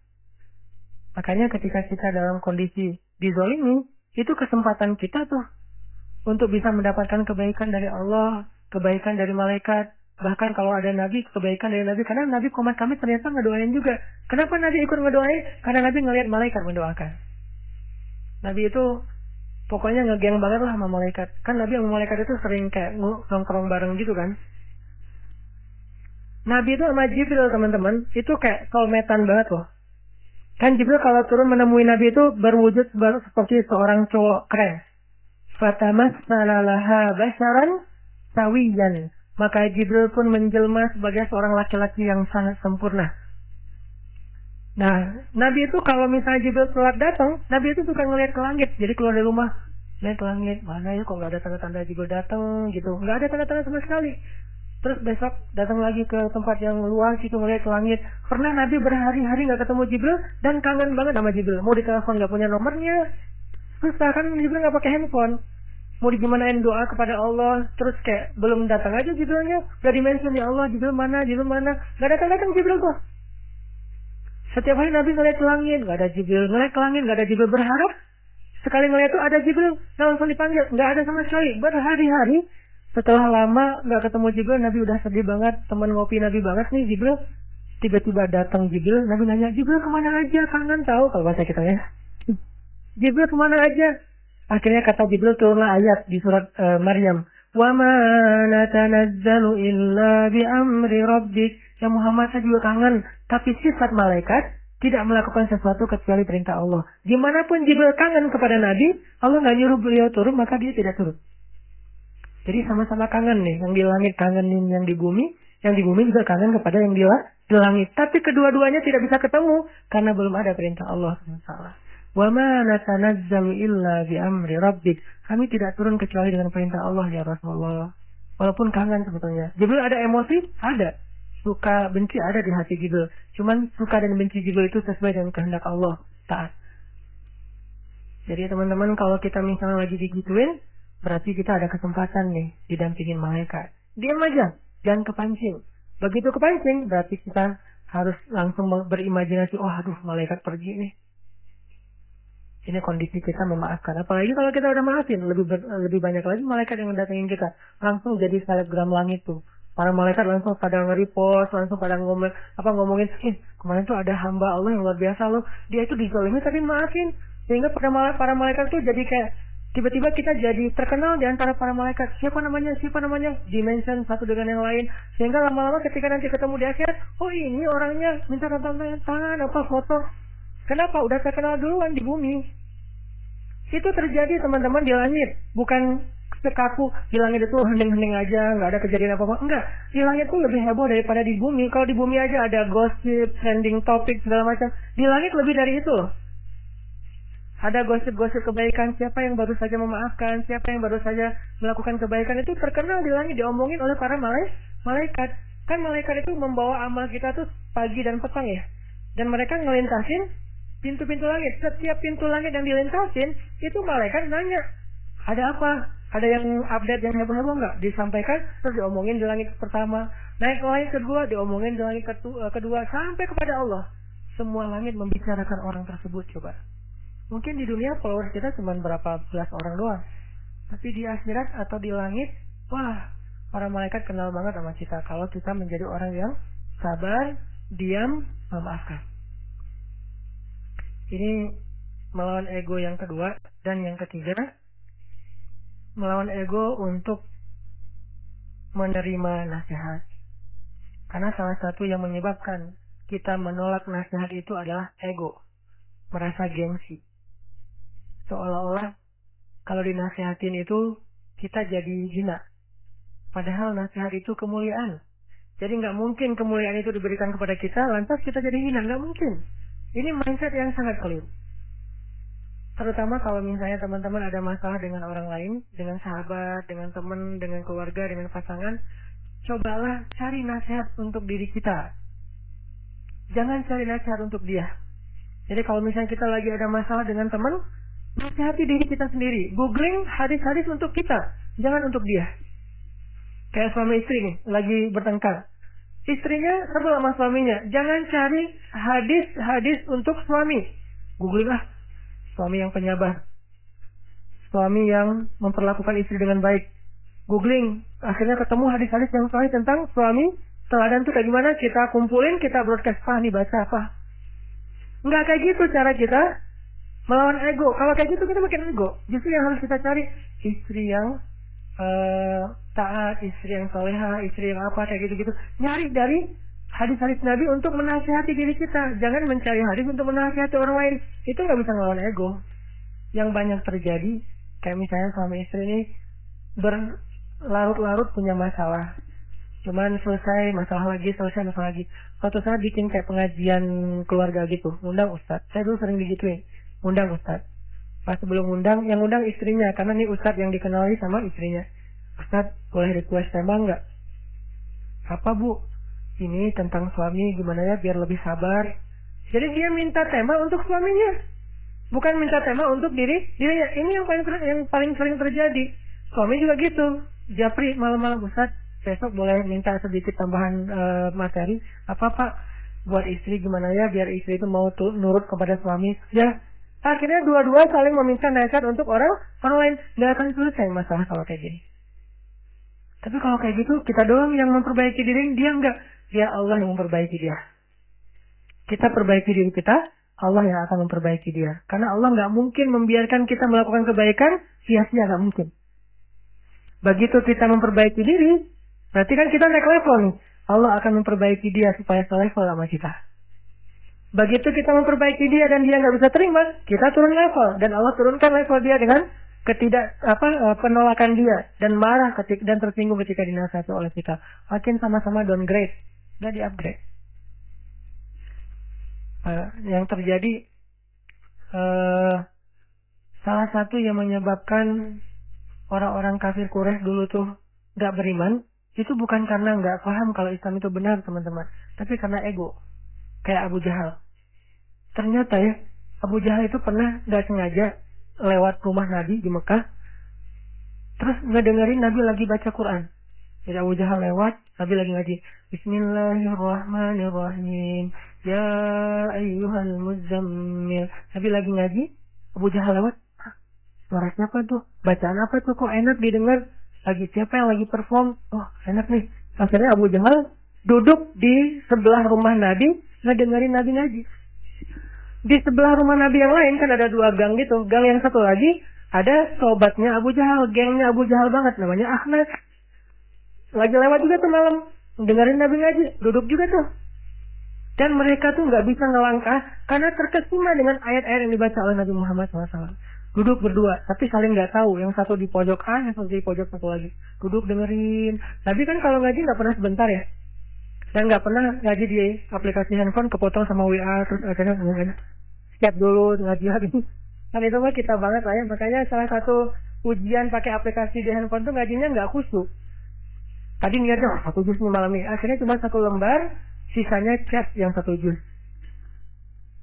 Kalau ngajinya Quran, insya Allah nggak akan kegoda. Nah, Nabi tuh kalau ngaji tuh 1 juz, 2 juz lama. Dan walaupun Nabi ngajinya lama, Akhnas dan Abu Jahal nggak beranjak sama sekali dari tempat duduk mereka. Dengerin sampai tengah malam. Pas Nabi udah Sadaqallahul Azim, mereka baru pergi. Pas pergi di perempatan jalan ketemu Akhnas dari mana? Enggak dari mana? Abu Jahal dari mana? Enggak. Dari dari Muhammad ya. Dah jangan bilang siapa ya, malu tahu gitu. Saya pulang aja. Oke, diam-diaman. Besok ternyata mereka tuh hatinya terpanggil. Abu Jahal, mudah-mudahan malam ini Muhammad baca syair-syair itu lagi, gue pengen dengar, asik soalnya. Datang aja Abu Jahal ke rumah Muhammad. Kalau sekarang sengaja, kalau tadi nggak sengaja, sekarang sengaja duduk di pojok yang semalam dengerin. Kok Muhammad belum ngaji aja? Pas ngaji mulai lagi, ini mulai nih performnya nih, mudah-mudahan lama nih. 1 album gitu kan, dengerin. Pas dibaca apa nih Muhammad tuh, Abu Jahal gini-gini. Terus kayak ikut nyanyi gitu, kayak cosplay, konser gitu kan, ikut nyanyi bareng gitu kan ya. Ini ikut nyanyi juga, ikut bacain juga syair-syair. Ini bagus banget nih syairnya, luar biasa. Ternyata juga terpanggil hatinya. Duduk di pojok yang semalam. Pas pulang, ketemu lagi di perempatan. Akhnas, kok kamu lewat di sini lagi? Abu Jahal ngapain? Akhnas, ya, bagus juga ya syair-syairnya. Ya gimana dong, kita beriman aja? Jangan, kata Abu Jahal. Kenapa? Kalau kita beriman, nanti apa kata orang-orang? Berarti Abu Jahal jadi pengikutnya Muhammad. Yang selama ini Abu Jahal itu adalah pemimpin kaum, sekarang malah jadi pengikut suatu pemimpin kaum. Gengsi. Itu yang menyebabkan Abu Jahal tidak beriman. Bukan dia nggak ngerti. Dia ngerti banget kebenaran Islam. Buktinya dalam kesempatan yang lain pernah lagi tuh. Abu Jahal terkesima dengan bacaan Nabi di surat An-Najm. Nabi lagi sholat depan Ka'bah. Allahu Akbar, terus baca. Waktu itu sholat boleh jahar walaupun siang. Wan najmi idza hawa ma dhalla sahibukum wa ma ghawa. Abu Jahal mendengar Nabi ngaji langsung duduk di depan Ka'bah. Terus orang-orang dengar Nabi ngaji, semuanya pada duduk sehingga Ka'bah waktu itu tuh kayak sekarang dipenuhi oleh orang-orang yang mendengar tilawah Nabi Muhammad SAW. Penuh. Semuanya pada dengerin Nabi sholat sambil baca keras. Kemudian setelah selesai surat An-Najm dibaca dan mereka terkesima banget, akhir dari surat An-Najm itu kan ayat sajadah ya, sujud tilawah. Nabi setelah selesai membaca surat An-Najm, sujud. Lalu serentak semua yang mendengar itu ikut sujud, termasuk Abu Jahal, bayangin. Saking terkesimanya, wasjud, Allah suruh sujud, maka semuanya ikut sujud. Termasuk Abu Jahal sujud, seluruh Mekah sujud. Lewatlah musafir. Musafir lewat melihat kota Mekah semuanya sujud. Mereka beranggapan ternyata Mekah semuanya sudah beriman kepada Muhammad. Berangkatlah musafir ini ke Habasyah, kasih tahu ke Ja'far kalau orang Mekah semuanya sudah beriman. Karena itulah kemudian Utsman pulang lagi ke Mekah. Utsman bin Affan. Lalu Nabi sujud lama, mereka sujud lama. Nabi bangkit dari sujud, Allahu Akbar, ruku, tahiyat, assalamualaikum, mereka masih sujud. Bayangin, Nabi bangkit dari sujud, Nabi ruku, Nabi sujud, Nabi tahiyat, mereka masih sujud. Satu Mekah. Begitu selesai Nabi tahiyat, melihat pada sujud, tahiyat lagi sujud, Nabi bertakbir, Allahu Akbar, apakah kalian sudah beriman? Baru sadar mereka, bangkitlah Abu Jahal dari ketidaksadarannya. Tidak, saya disihir, pergi Abu Jahal. Lihat, artinya dia tuh udah tahu kebenaran Islam. Kenapa nggak mau ngakui? Gengsi. Sehingga kata Nabi, sombong itu ada dua. Satu, menolak nasihat. Kedua, merendahkan orang lain. Itu arti sombong.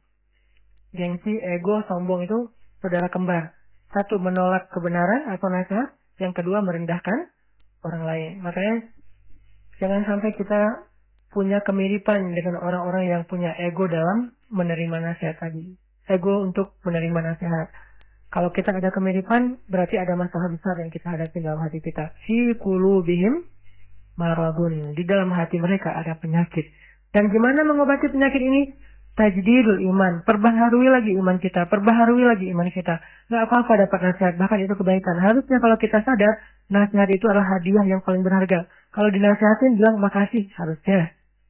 Cuman kan kadang-kadang butuh waktu untuk bisa kayak gitu ya.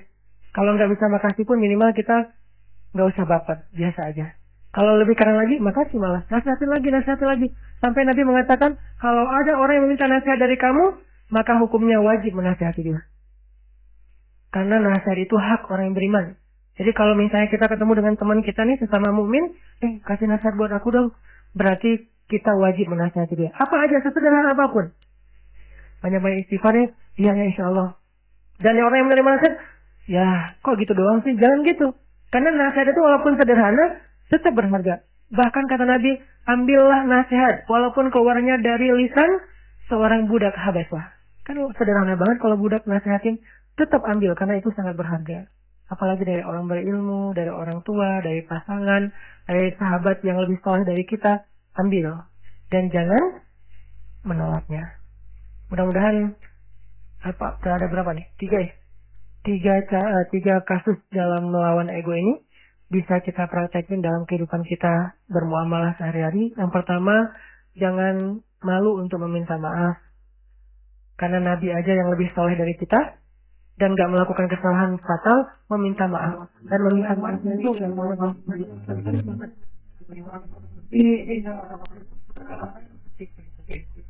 buat belajar memaafkan. Seperti Yusuf alaihissalam. Karena sesungguhnya memaafkan itu amalan yang paling berharga di sisi Allah nanti di akhirat. Kadang cuma dengan itu doang seseorang masuk surga. Walaupun dosanya banyak. Dan yang ketiga, ambil nasihat. Karena nasihat itu adalah sesuatu yang sangat berharga.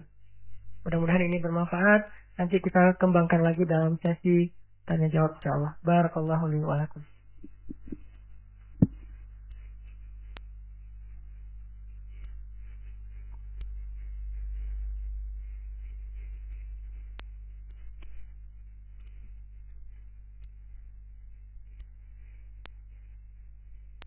Alhamdulillah, jazakallah khair Ustaz. Ini ada beberapa pertanyaan dari jamaah yang sudah kita seleksi. Mau Ustaz yang bacakan atau saya yang bacakan? Pertanyaan pertama, Ustaz, bagaimana jika di dalam taklim atau komunitas mengendalikan keegoan anggotanya yang ingin tampil atau ingin eksis sebagai keadaan taklim atau sehingga keadaan taklim atau komunitas tidak nyaman dan tidak menyenangkan lagi atau sulit untuk memberi nasihat juga. Apakah harus bertahan atau les grup?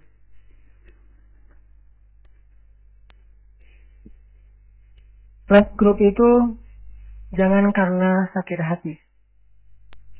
Les grup itu jangan karena baper. Tapi les grup itu karena gampang lobet. Karena kuotanya terbatas. Kalau alasannya jujur itu boleh. Tapi kalau baper, sakit hati, segala macam, kayaknya ini alasan yang kurang berpahala. Malah cenderung jadi kita kayak memutuskan silaturahim. Dan nggak siap dengan kekurangan orang lain. Dan Nabi bilang apa teman-teman? Al-mu'minul ladzi yukhalitun nas wa yasbir ala adahum khairun minal mu'minil ladzi lam yukhalitin nas wa lam yasbir ala adahum.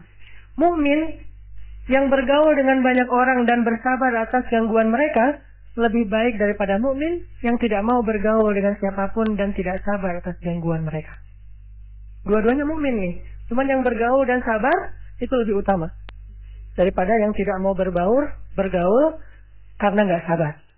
Karena ketika kita bergaul dengan orang pasti akan banyak masalah-masalah yang nggak nyaman di hati kita tuh pasti ada aja tuh. Kenapa? Karena kita berorganisasi, berjamaah, berkomunitas dengan manusia, bukan dengan malaikat. Kita ini kumpulan manusia, bukan kumpulan malaikat. Kumpulan malaikat aja ada perbedaan pendapat. Pernah malaikat beda pendapat? Pernah dengar ceritanya malaikat beda pendapat? Pernah, cuman kita nggak ngeh. Cerita ketika ada seorang pembunuh yang membunuh 100 orang, terus dia meninggal di tengah jalan, datang dua malaikat beda pendapat kan?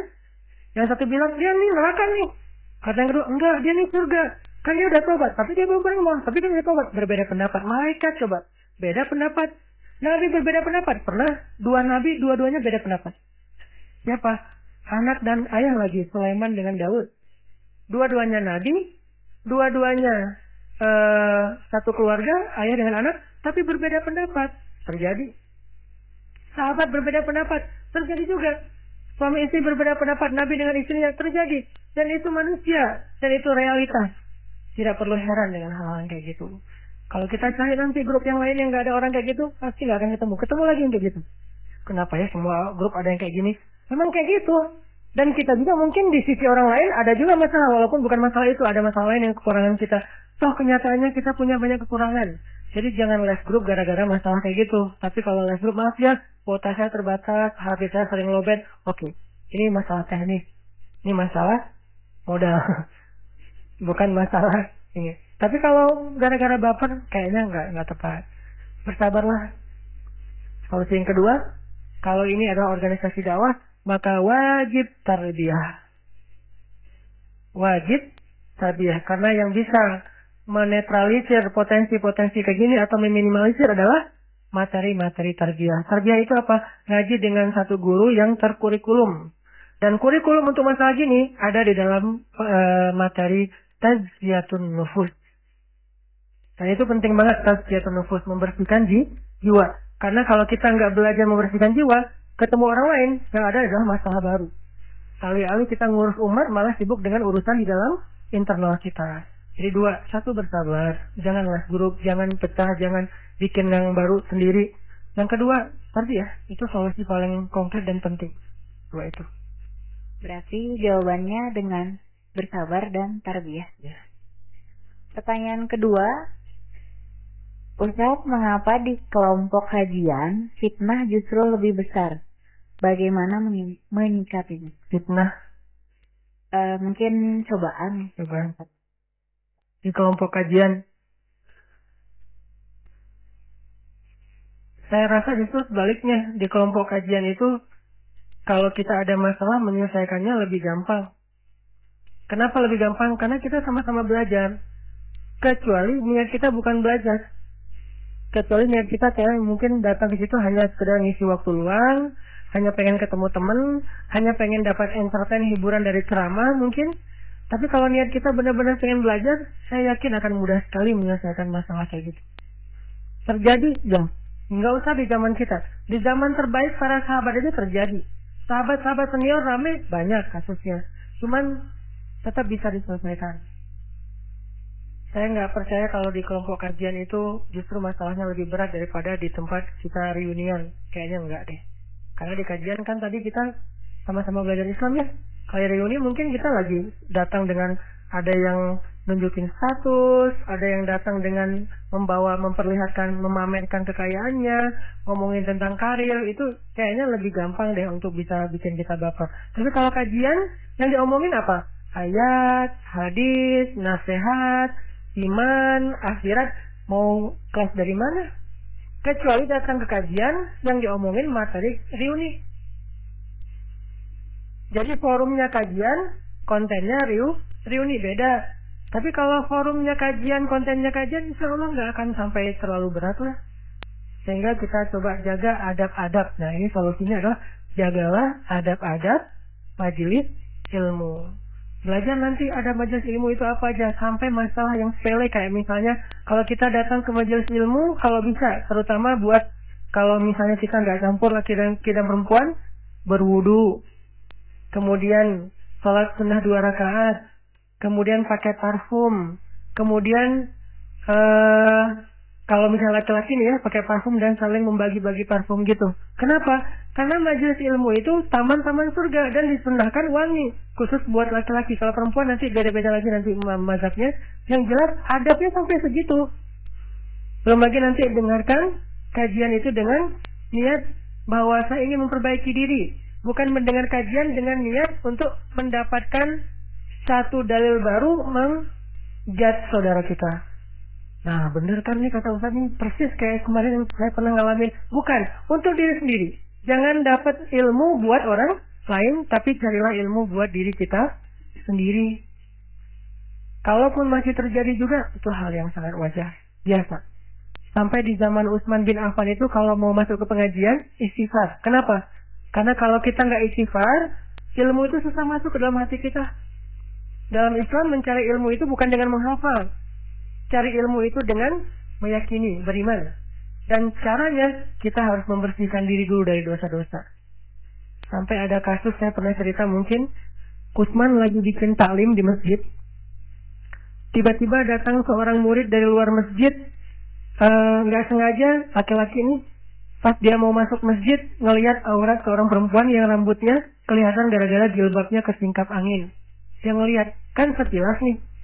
Akhirnya dia ngerasa itu bukan dosa dan gak beristighfar. Masuk aja ke dalam masjid, duduk.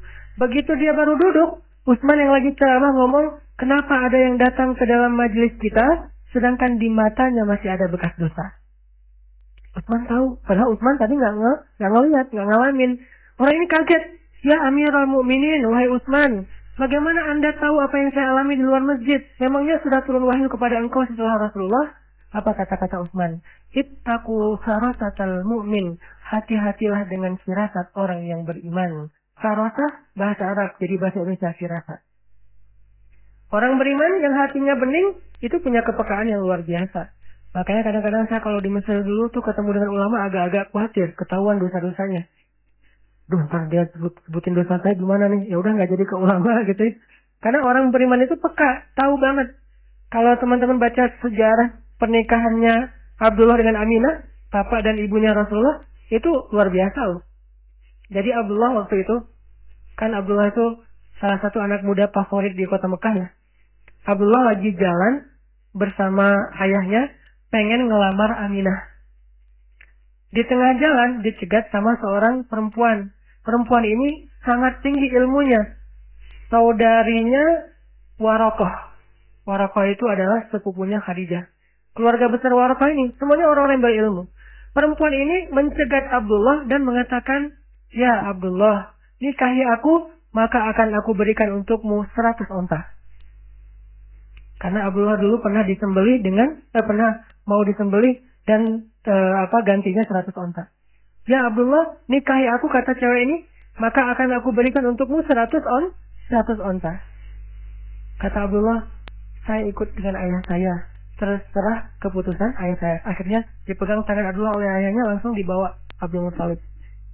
Perempuan ini artinya ditolak oleh Abdullah. Dia diam. Datanglah ke rumah Aminah.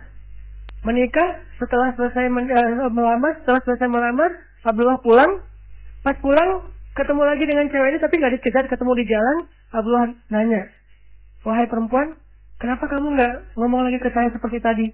Kata perempuan itu, tadi ketika kamu sebelum datang ke rumah Aminah, saya melihat cahaya di jidatmu. cahaya kenabian. Lalu ketika kamu sudah melamar Aminah, cahaya itu sudah pindah kepada Aminah.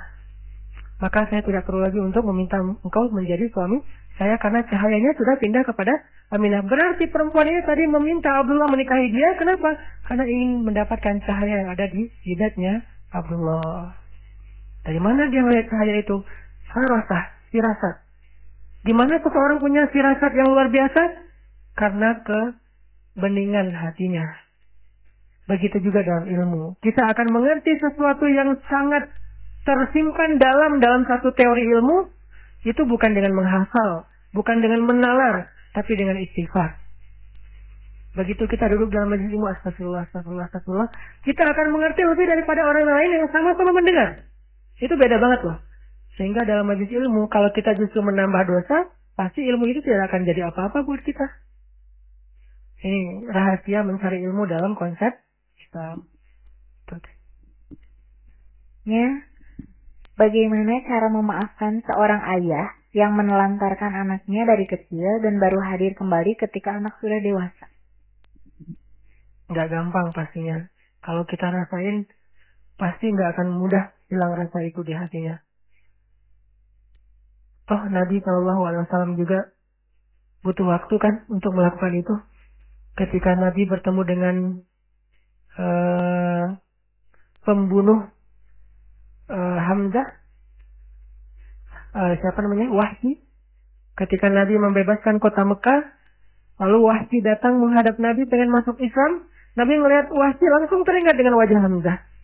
Melihat Wahsy langsung teringat dengan adegan ketika Wahsy melemparkan tombak tepat di jantungnya Hamzah. Dan Hamzah itu buat Nabi udah seperti ayah, udah seperti sahabat, udah seperti orang dekat banget. Walaupun Hamzah itu hanya berstatus paman buat Nabi, tapi lebih dari ayah. Sehingga Nabi kemudian tersenyum kepada Wahsy, menerima Islamnya Wahsy, tapi mengatakan, Wahsy, kalau saya boleh minta, tolong jangan ketemu saya dulu. Jagalah jarak kamu dengan saya. Saya nggak bisa ketemu kamu. Bukan Nabi masih marah kepada Wahsy, bukan. Bukan Nabi masih dendam kepada Wahsy, bukan. Secara fitrah manusia, perasaan beliau secara manusia biasa, beliau tuh kalau melihat Wahsy selalu teringat Hamzah. Kadang ada cerita-cerita masa lalu kita, mungkin ayah pernah menyakiti ibu di depan kita, dan adegan itu nggak bisa kita lupain. Sehingga ketika ayahnya sudah berubah, kadang-kadang muncul lagi adegan itu. Kita tetap harus berusaha untuk melupakan, berusaha untuk bisa menetralisir perasaan, tapi itu kadang-kadang di luar kemampuan kita muncul. Maka yang kita lakukan adalah apa? Maafkan itu adalah kewajiban kita. Menyambung silaturahim itu adalah kewajiban kita. Sedangkan perasaan yang tidak mampu kita kendalikan, la yukallifullahu nafsan illa wus'aha. Allah tidak membebani kita kecuali sebatas kemampuan kita. Ada perasaan yang nggak sanggup kita lupain sekaligus, tapi kita harus terus berusaha. Cuman nggak bisa sekaligus. Karena setelah beberapa saat akhirnya Nabi menerima wahyu. Tapi butuh waktu. Kadang kayak gitu juga. Saya nggak ngomong ideal terus perfeksionis, instan, enggak. Segala sesuatu itu butuh proses. Cuman ada orang yang mau menjalankan proses itu dan berusaha. Ada orang yang pasrah aja dan pasti nggak mau menjalankan proses. Kalau yang sudah menjalankan proses, walaupun dia butuh waktu, Allah mengatakan la yukallifullahu nafsan illa wus'aha. Tapi kalau yang pasti pasrah nggak mau ngejalanin proses, berarti dia zalim terhadap dirinya dan orang lain. Tergantung nih. Kita udah berusaha belum? Memaafkan, menyambung silaturahim. Kalau ada perasaan nggak nyaman, kita coba. Mungkin nggak bisa langsung tersenyum, tapi prosesnya kita jalanin. Karena kasus ini udah kasus yang sangat berat. Beda dengan kasus sehari-hari, mungkin beda pendapat, cuman salah ngomong. Itu mah prosesnya saya kira nggak perlu lama-lama ya. Tapi kalau yang kayak gini nih, kasus pembunuhan, kasus kezaliman, kasus ditelantarkan, ya butuh waktu lah. Tapi tetap berusaha, jangan diam aja. Pertanyaan keempat, Ustadz katanya tidak boleh membedakan warna kulit, keturunan, jabatan, dan lain-lain. Tapi mengapa pada kenyataannya hal ini justru yang semakin kencang di kalangan muslim? Apakah memutus silaturahim jika meninggalkan teman-teman seperti ini? Ini fitnah. Gak ada yang kayak gini. Jangan sampai kita termakan fitnah bahwa orang Islam itu makin taat, makin rasik, makin taat, makin radikal, makin taat, makin belajar Islam, makin benci kepada beda agama. Nggak ada itu. Realitasnya nggak kayak gitu. Itu pemberitaan, bukan realitas. Coba lihat deh realitasnya. Yang terjadi justru sebaliknya. Kalau ada yang kayak gitu, itu bukan ajaran Islam, itu ketidakpahaman orang tersebut, oknum. Sehingga jangan sampai kita jadi pundung belajar Islam karena takut jadi kayak dia. Pasti dia masih puber. Puber hijrah, puber hadis. Kadang-kadang orang lagi puber kan ekspresinya macam-macam ya. Jangan dia yang dilihat, tapi lihat yang udah mateng. Kalau ngelihat yang masih puber, pasti nggak akan nyaman. Namanya orang lagi mencari orbitnya pasti beda-beda. Tapi kalau ngelihat yang udah mateng, insya Allah nggak akan kayak gitu. Justru sebaliknya. Saya justru ngelihat orang setelah makin paham agama, justru rasa kasih sayangnya lebih besar. Dan emosinya harus lebih ketahan.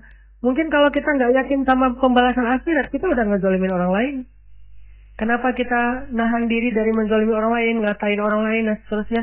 Karena kita yakin ada pembalasan nanti di akhirat. Itu menurut saya hanya fitnah aja, dan hanya isu doang, nggak ada yang kayak gitu. Walaupun ada satu dua lebih kepada oknumnya, dan jangan mengeneralisir. Karena masih banyak di luar sana orang-orang yang makin belajar Islam makin rahim, makin kasih sayangnya makin luas. Masih banyak di sana kelompok-kelompok kaum muslimin, bisa dia ormas, bisa dia organisasi DKM atau apapun lah, MT, yang makin belajar Islam tuh dia makin banyak manfaatnya. Dulu dia hidup buat dirinya sendiri, sekarang setelah dia hijrah, dia hidup untuk menolong orang lain. Itu banyak banget kasusnya. Jadi jangan sampai nilai setitik ya membuat semuanya jadi rusak satu belanga. Jangan. Pertanyaan terakhir, Ustaz, saya istri sudah menikah 2 kali. Suami pertama KDRT, kemudian kami pisah. Yang kedua sangat baik, tapi kurang paham agama. Saya tidak bisa mengajak untuk ke kajian, tapi dia juga tidak pernah melarang. Harus bertahan atau bagaimana? Bertahan dong. Emang dia bisa jamin yang ketiga lebih baik? Bertahan, bersabar, itu masih Masya Allah, dikasih suami yang udah baik, udah perhatian.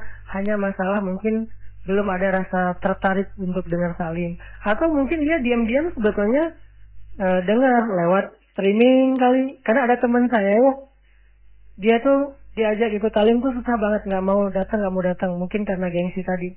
Tapi suatu saat pas kajian kita kan pakai streaming, live streaming gitu. Streamingnya keganggu, dia ngajak ke teman saya, itu streamingnya kenapa keganggu? Ketahuan ternyata dia streaming selama ini. Jadi ada orang yang kayak gitu, jadi nggak usah dijudge dulu bahwa dia itu nggak mau belajar. Mungkin cara dia belajar beda sama kita. Nggak selalu harus sama. Mungkin ibu-ibu tuh belajarnya dengan ikut talim. Kalau suami dengan baca.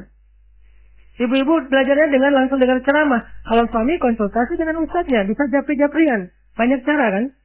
Nah, kalaupun cara-cara yang tadi saya sebutkan nggak ada di suami kita, bukan berarti dia layak ditinggal.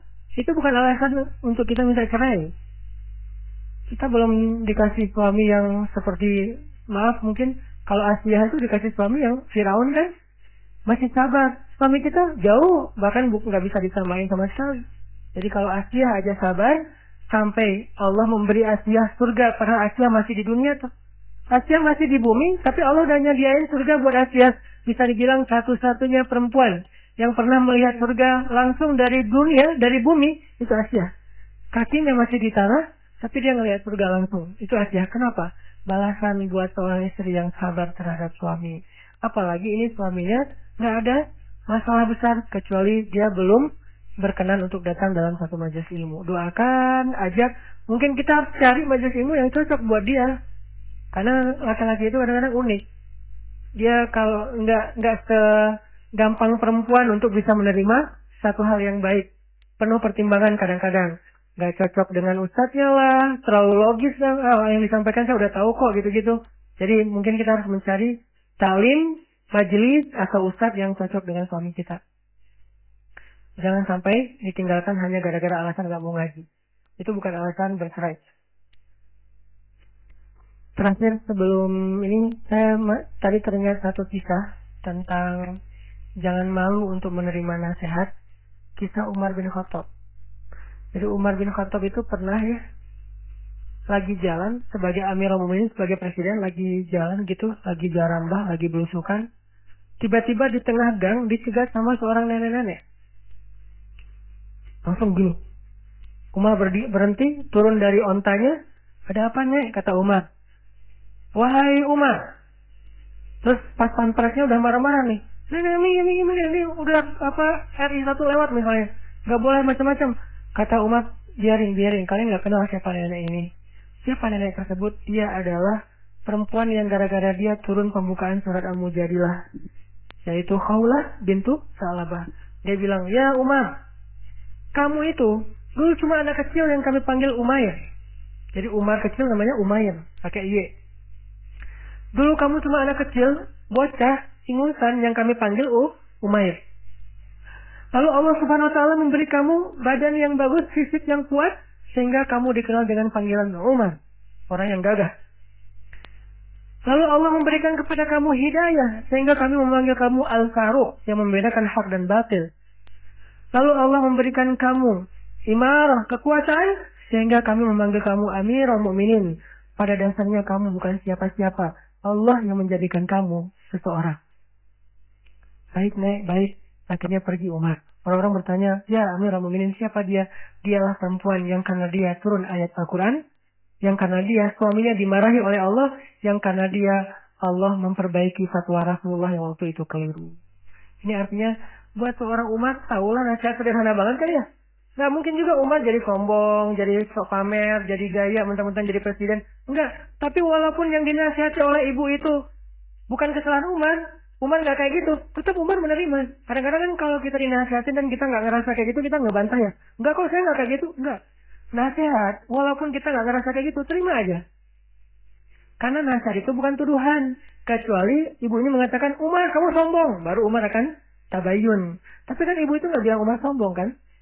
Ibu itu hanya mengingatkan Umar supaya tidak sombong, maka terima aja. Kadang-kadang kita ketika dinasihati ngerasa disalah-salahin. Kecuali jelas-jelas dia menuduh, menjudge, baru kita akan mentabayun, klarifikasi, saya nggak kayak gitu. Kalau hanya dia katakan jangan sombong ya, insya Allah. Kalau dinasihatin jangan sombong ya, siapa yang sombong? Nuduh aja? Enggak, dia kan nggak nuduh. Dia cuma bilang jangan sombong. Kita beribadah, tilawah, posting. Jangan riak ya. Ini bukan riak. Kan kita nggak dituduh, dia cuma bilang jangan riak. Kecuali dia bilang, riak tuh, dasar lu riak. Riak banget sih. Nah ini tuduhan, judgment. Tapi kalau dia bilang, awas hati-hati ya, jangan riak, insya Allah. Terima nasihat. Umar dibilang, jangan sombong wahai Umar. Insya Allah ibu, insya Allah nek, gitu. Pergi aja, nggak sama sekali rasa sakit hati. Ini iman Umar bin Khattab. Terus minta maaf juga kayak gitu, ketika Umar menfatwakan ada kasus, jadi cowok-cowok jomblo di Madinah demo, bawa spanduk pakai hashtagnya turunkan harga mahar. Karena dulu harga mahar naik terus setiap tahun. Naik 500 rupiah, 1000, terus saja. Begitu harga mahar naik, maka jumlah jomblo bertambah. Jadi populasinya berkembang pesat gitu. Nah, datanglah mereka ngedemo Umar, bawa spanduk dengan hashtag turunkan harga mahar. Akhirnya ketika habis sholat, Umar mengumumkan keputusan presiden gitu. Mulai sekarang saya putuskan harga mahar cuma sekian. Ditetapkan angkanya maksimal. Siapa yang meminta harga di atas itu, maka sisanya dikembalikan kepada Baitul Mal. Tiba-tiba seorang ibu mengangkat tangan. Ya Amirul Mukminin, saya protes. Kata Umar, kenapa? Allah berfirman di dalam surat An-Nisa, jika kalian sudah memberikan mahar kepada perempuan, maka itu sudah menjadi hak dia. Janganlah kalian mencari-cari cara untuk meminta kembali atau mengambil harta dengan cara yang tidak baik. Bagaimana Anda meminta mahar dari perempuan yang sudah diberikan, lalu dikasih kepada Baitul Mal sementara Allah melarangnya? Apakah Anda ingin melakukan kezaliman kepada perempuan? Langsung Umar menunduk. Kemudian Umar mengatakan, perempuan itu benar, laki-laki ini salah. Ini namanya melawan ego. Perempuan itu benar, laki-laki ini salah. Langsung merendah, gak mau menyebut saya Amirul Mukminin, tapi laki-laki. Perempuan itu benar, laki-laki ini salah. Banyak orang yang lebih mengerti ilmu agama daripada Umar bin Khattab. Wahai kaum muslimin, tenang, saya ralat. Dia ralat langsung. Mulai sekarang, saya hanya menghimbau. Jangan tinggi-tinggi maharnya, kasihan laki-laki itu banyak yang jomblo, udah pada demo gitu. Udah gak jadi keputusan lagi presiden, bukan lagi peraturan. Hanya himbauan. Tapi di sini kan kelihatan Umar itu orangnya terbuka banget kan, lapang dada banget, ditegur di depan umum, diposting di media bahwa presiden ini salah, itu ngakuin. Nggak ada yang satupun yang disakiti, ditangkap atau apa enggak. Karena Umar bin Khattab mukmin yang lapang dada, yang bisa melawan dan meredam egonya. Mudah-mudahan kita bisa seperti itu insyaallah. Selanjutnya kita tutup dengan muhasabah doa. Insyaallah saya selalu meminta kalau kita lagi berdoa bareng-bareng kayak gini, jangan lupa doain saudara-saudara kita yang sedang terzalimi menjadi korban perang di Suriah, di Palestina, di Irak, Rohingya, Yaman, dan negeri-negeri yang lain. Setidaknya kalau kita ngerasa udah sering Ustaz ngedoa tapi mereka masih kayak gitu aja nasibnya, enggak. Doa kita kadang-kadang enggak langsung menurunkan kemenangan buat mereka. Tapi setidaknya gara-gara doa-doa kita, Allah teguhkan hati mereka. Nah, artinya enggak ada doa yang sia-sia. Kalau Allah enggak memberikan mereka kemenangan dalam waktu dekat, minimal Allah teguhkan hati mereka dengan kesabaran. Kenapa? Karena doa-doa kaum muslimin di seluruh dunia. Sejak Rasulullah wafat, berkali-kali Bilal minta izin kepada Abu Bakar untuk ikut jihad dan gak pulang lagi ke Madinah, pengen tinggal di tempat yang lain. Udah gak kuat lagi berada di Masjid Nabawi. Karena orang yang dia cintai telah wafat. Tapi gak diizinkan oleh Abu Bakar sampai akhirnya setelah sekian lama membujuk Abu Bakar bisa diizinkan, pergilah Bilal dan akhirnya Bilal tinggal di Syam. Kalau sekarang Suriah. Di sanalah Bilal menikah. Jadi selama ini dia asik dengan cintanya kepada Rasulullah sehingga nggak sempat mikirin pernikahan. Baru berangkat ke Syam, sampai di Syam Bilal menikah di sana. Menikah di sana, hidup di sana, sampai setelah beberapa tahun berada di Syam, akhirnya bergantilah pemerintahan dari masa Abu Bakar ke masa Umar bin Khattab. Setelah beberapa tahun di Syam, pada suatu malam Bilal menangis. Malam-malam dia bangun, nangis, gerung-gerung gitu kayak anak kecil. Istrinya nanya, "Ya Bilal, ada apa? Ada apa? Kamu mimpi buruk?" "Enggak, justru ini mimpi baik."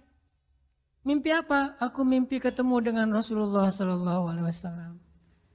Dan Rasulullah bersabda, "Siapa yang melihat aku dalam mimpi, berarti dia melihat aku dalam kenyataan."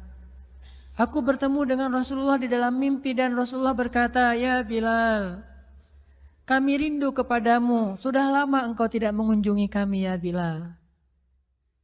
Setelah bangun dari mimpi itu, Bilal semakin rindu kepada Rasul, merasa bersalah udah lama gak menjenguk Rasulullah. Akhirnya Bilal pun memutuskan untuk, kalau bahasa kita mah umroh, memutuskan untuk ziarah ke makam Rasul. Berangkat Bilal dari Syam, umroh ziarah ke makam Rasul. Melihat Bilal masuk lagi ke kota Madinah, penduduk Madinah itu berasa seperti hidup lagi di zaman Rasul. Senang gitu, dan Umar sangat senang dengan kedatangan Bilal. Sehingga selesai Bilal sholat, selesai Bilal ibadah sunnahnya, termasuk menjenguk atau berziarah ke makam Rasul dan Abu Bakar. Kemudian Umar berkata kepada Bilal, "Ya Bilal, sudah lama kami tidak mendengar suara azan darimu. Tolong kumandangkan sekali lagi azan seperti engkau mengumandangkannya di masa Rasul. Kami rindu ingin merasakan suasana di zaman Rasul." Benar Bilal, kata para sahabat yang lain yang ada di situ. Umar, kemudian Abdurrahman, beberapa orang sahabat, "Ya Bilal, azan, kami ingin mendengar suaramu seperti dulu kami mendengarnya di masa Rasul." Kata Bilal, "Saya tidak akan kuat." Kata mereka, coba dulu kamu usahakan karena kami ingin sekali mendengarnya. "Saya tidak akan kuat. Cobalah wahai Bilal demi kami supaya kami bisa semangat lagi dalam beramal soleh mengikuti perjuangan Rasulullah." Akhirnya karena udah dipaksa terus, Bilal pun mengumandangkan azan. Allahu Akbar, Allahu Akbar. Kota Madinah kaget mendengar suara Bilal. Orang-orang yang ada di rumah semuanya mengatakan, apakah Rasulullah sudah bangkit kembali? Apakah Rasulullah sudah bangkit kembali? Mereka semuanya kaget dan bahagia, seolah-olah Rasulullah sudah bangkit dari kematiannya. Seperti Isa seolah-olah diturunkan kembali setelah dia diangkat ke langit. Satu kota Madinah tuh kaget bahagia gitu. Kayak seorang ibu yang kehilangan anaknya tiba-tiba mendengar suara anaknya dari jarak dekat dan ingin dipeluk segera anaknya itu. Saking rindunya mereka kepada Rasulullah. Allahu Akbar, Allahu Akbar. Pasar yang tadinya ramai tiba-tiba sepi mendengar suara Bilal yang masih sayup-sayup. Asyhadu an la ilaha illallah. Semuanya berlari keluar dari tempat-tempat kerja mereka, dari pasarnya, dari rumahnya. Semuanya berlari ke masjid. Ingin memastikan apakah Rasulullah sudah dibangkitkan kembali. Bahagia semuanya. Apakah Rasulullah sudah dibangkitkan? Apakah Rasulullah sudah hidup lagi? Semuanya bertanya dengan pertanyaan yang sama. Asyhadu an la ilaha illallah. Semuanya semangat datang ke masjid. Ngumpul, rame banget. Kemudian ketika Bilal mengatakan, Asyhadu anna Muhammadar Rasulullah. Asyhadu anna. Gak sanggup lagi Bilal, berhenti di situ. Kemudian Bilal menangis dengan suara nangis yang luar biasa kerasnya. Lalu satu masjid menangis, lalu satu kota Madinah menangis. Sehingga para ulama mengatakan, tidak pernah kota Madinah menangis sedahsyat mereka menangis hari itu kecuali ketika Rasulullah wafat. Cuma 2 kali menangisnya kota Madinah paling dahsyat. 1, hari ketika Rasulullah wafat. 2, hari ketika Bilal kembali mengumandangkan azan dan mengucapkan asyhadu anna Muhammadar Rasulullah. Semuanya menangis. Semuanya merasa kehilangan Rasulullah. Semuanya merasa bahwa mereka ingin kembali di zaman ketika Rasulullah masih hidup. Lalu mereka bertanya setelah semuanya selesai menangis, ya Bilal, kenapa kamu tadi menangis? Kata Bilal, dulu biasanya kalau saya selesai mengumandangkan azan, saya akan datang ke hujrahnya Rasul. Hujrah Rasulullah itu kamarnya Rasul, rumah kecilnya Rasul. Selesai azan saya akan datang ke rumahnya Rasulullah dan memanggil, ya Rasulullah, as-salah, as-salah. Rasulullah nggak keluar sampai mendengar suara Bilal memanggil beliau secara khusus. Udah selesai azan, Bilal manggil Rasul, ya Rasulullah, as-salah, as-salah. Baru Rasulullah keluar dengan wajah berseri-seri. Sekarang bagaimana saya akan memanggil Rasulullah sedangkan Rasulullah sudah bersama kekasihnya yaitu Allah Subhanahu wa Ta'ala. Menangis lagi satu masjid, satu kota Madinah. Pokoknya hari itu adalah hari berkabung sekota Madinah. Hari menangisnya kota Madinah, saking rindunya mereka kepada Rasulullah. Bagaimana dengan kita ketika mendengar suara azan dan muazin mengucapkan nama Rasulullah Sallallahu Alaihi Wasallam? Di situ kelihatan apakah kita mencintai Rasulullah lebih dari apapun juga setelah Allah Subhanahu Wa Taala. Kalau tidak, fatarabbasu, hati-hati. Kalau tidak, fatarabbasu, tunggu aja. Na'udzubillah min dzalik. Berarti masih ada kemunafikan dalam hati kita. Bagaimana kita, apakah hati kita merasa gemetar, bergetar ketika kita mendengar suara seseorang mengatakan Muhammad sallallahu alaihi wasallam, Rasulullah sallallahu alaihi wasallam. Apakah hati kita bergetar seperti bergetarnya hati seorang kekasih ketika mendengar suara kekasihnya, nama kekasihnya disebutkan?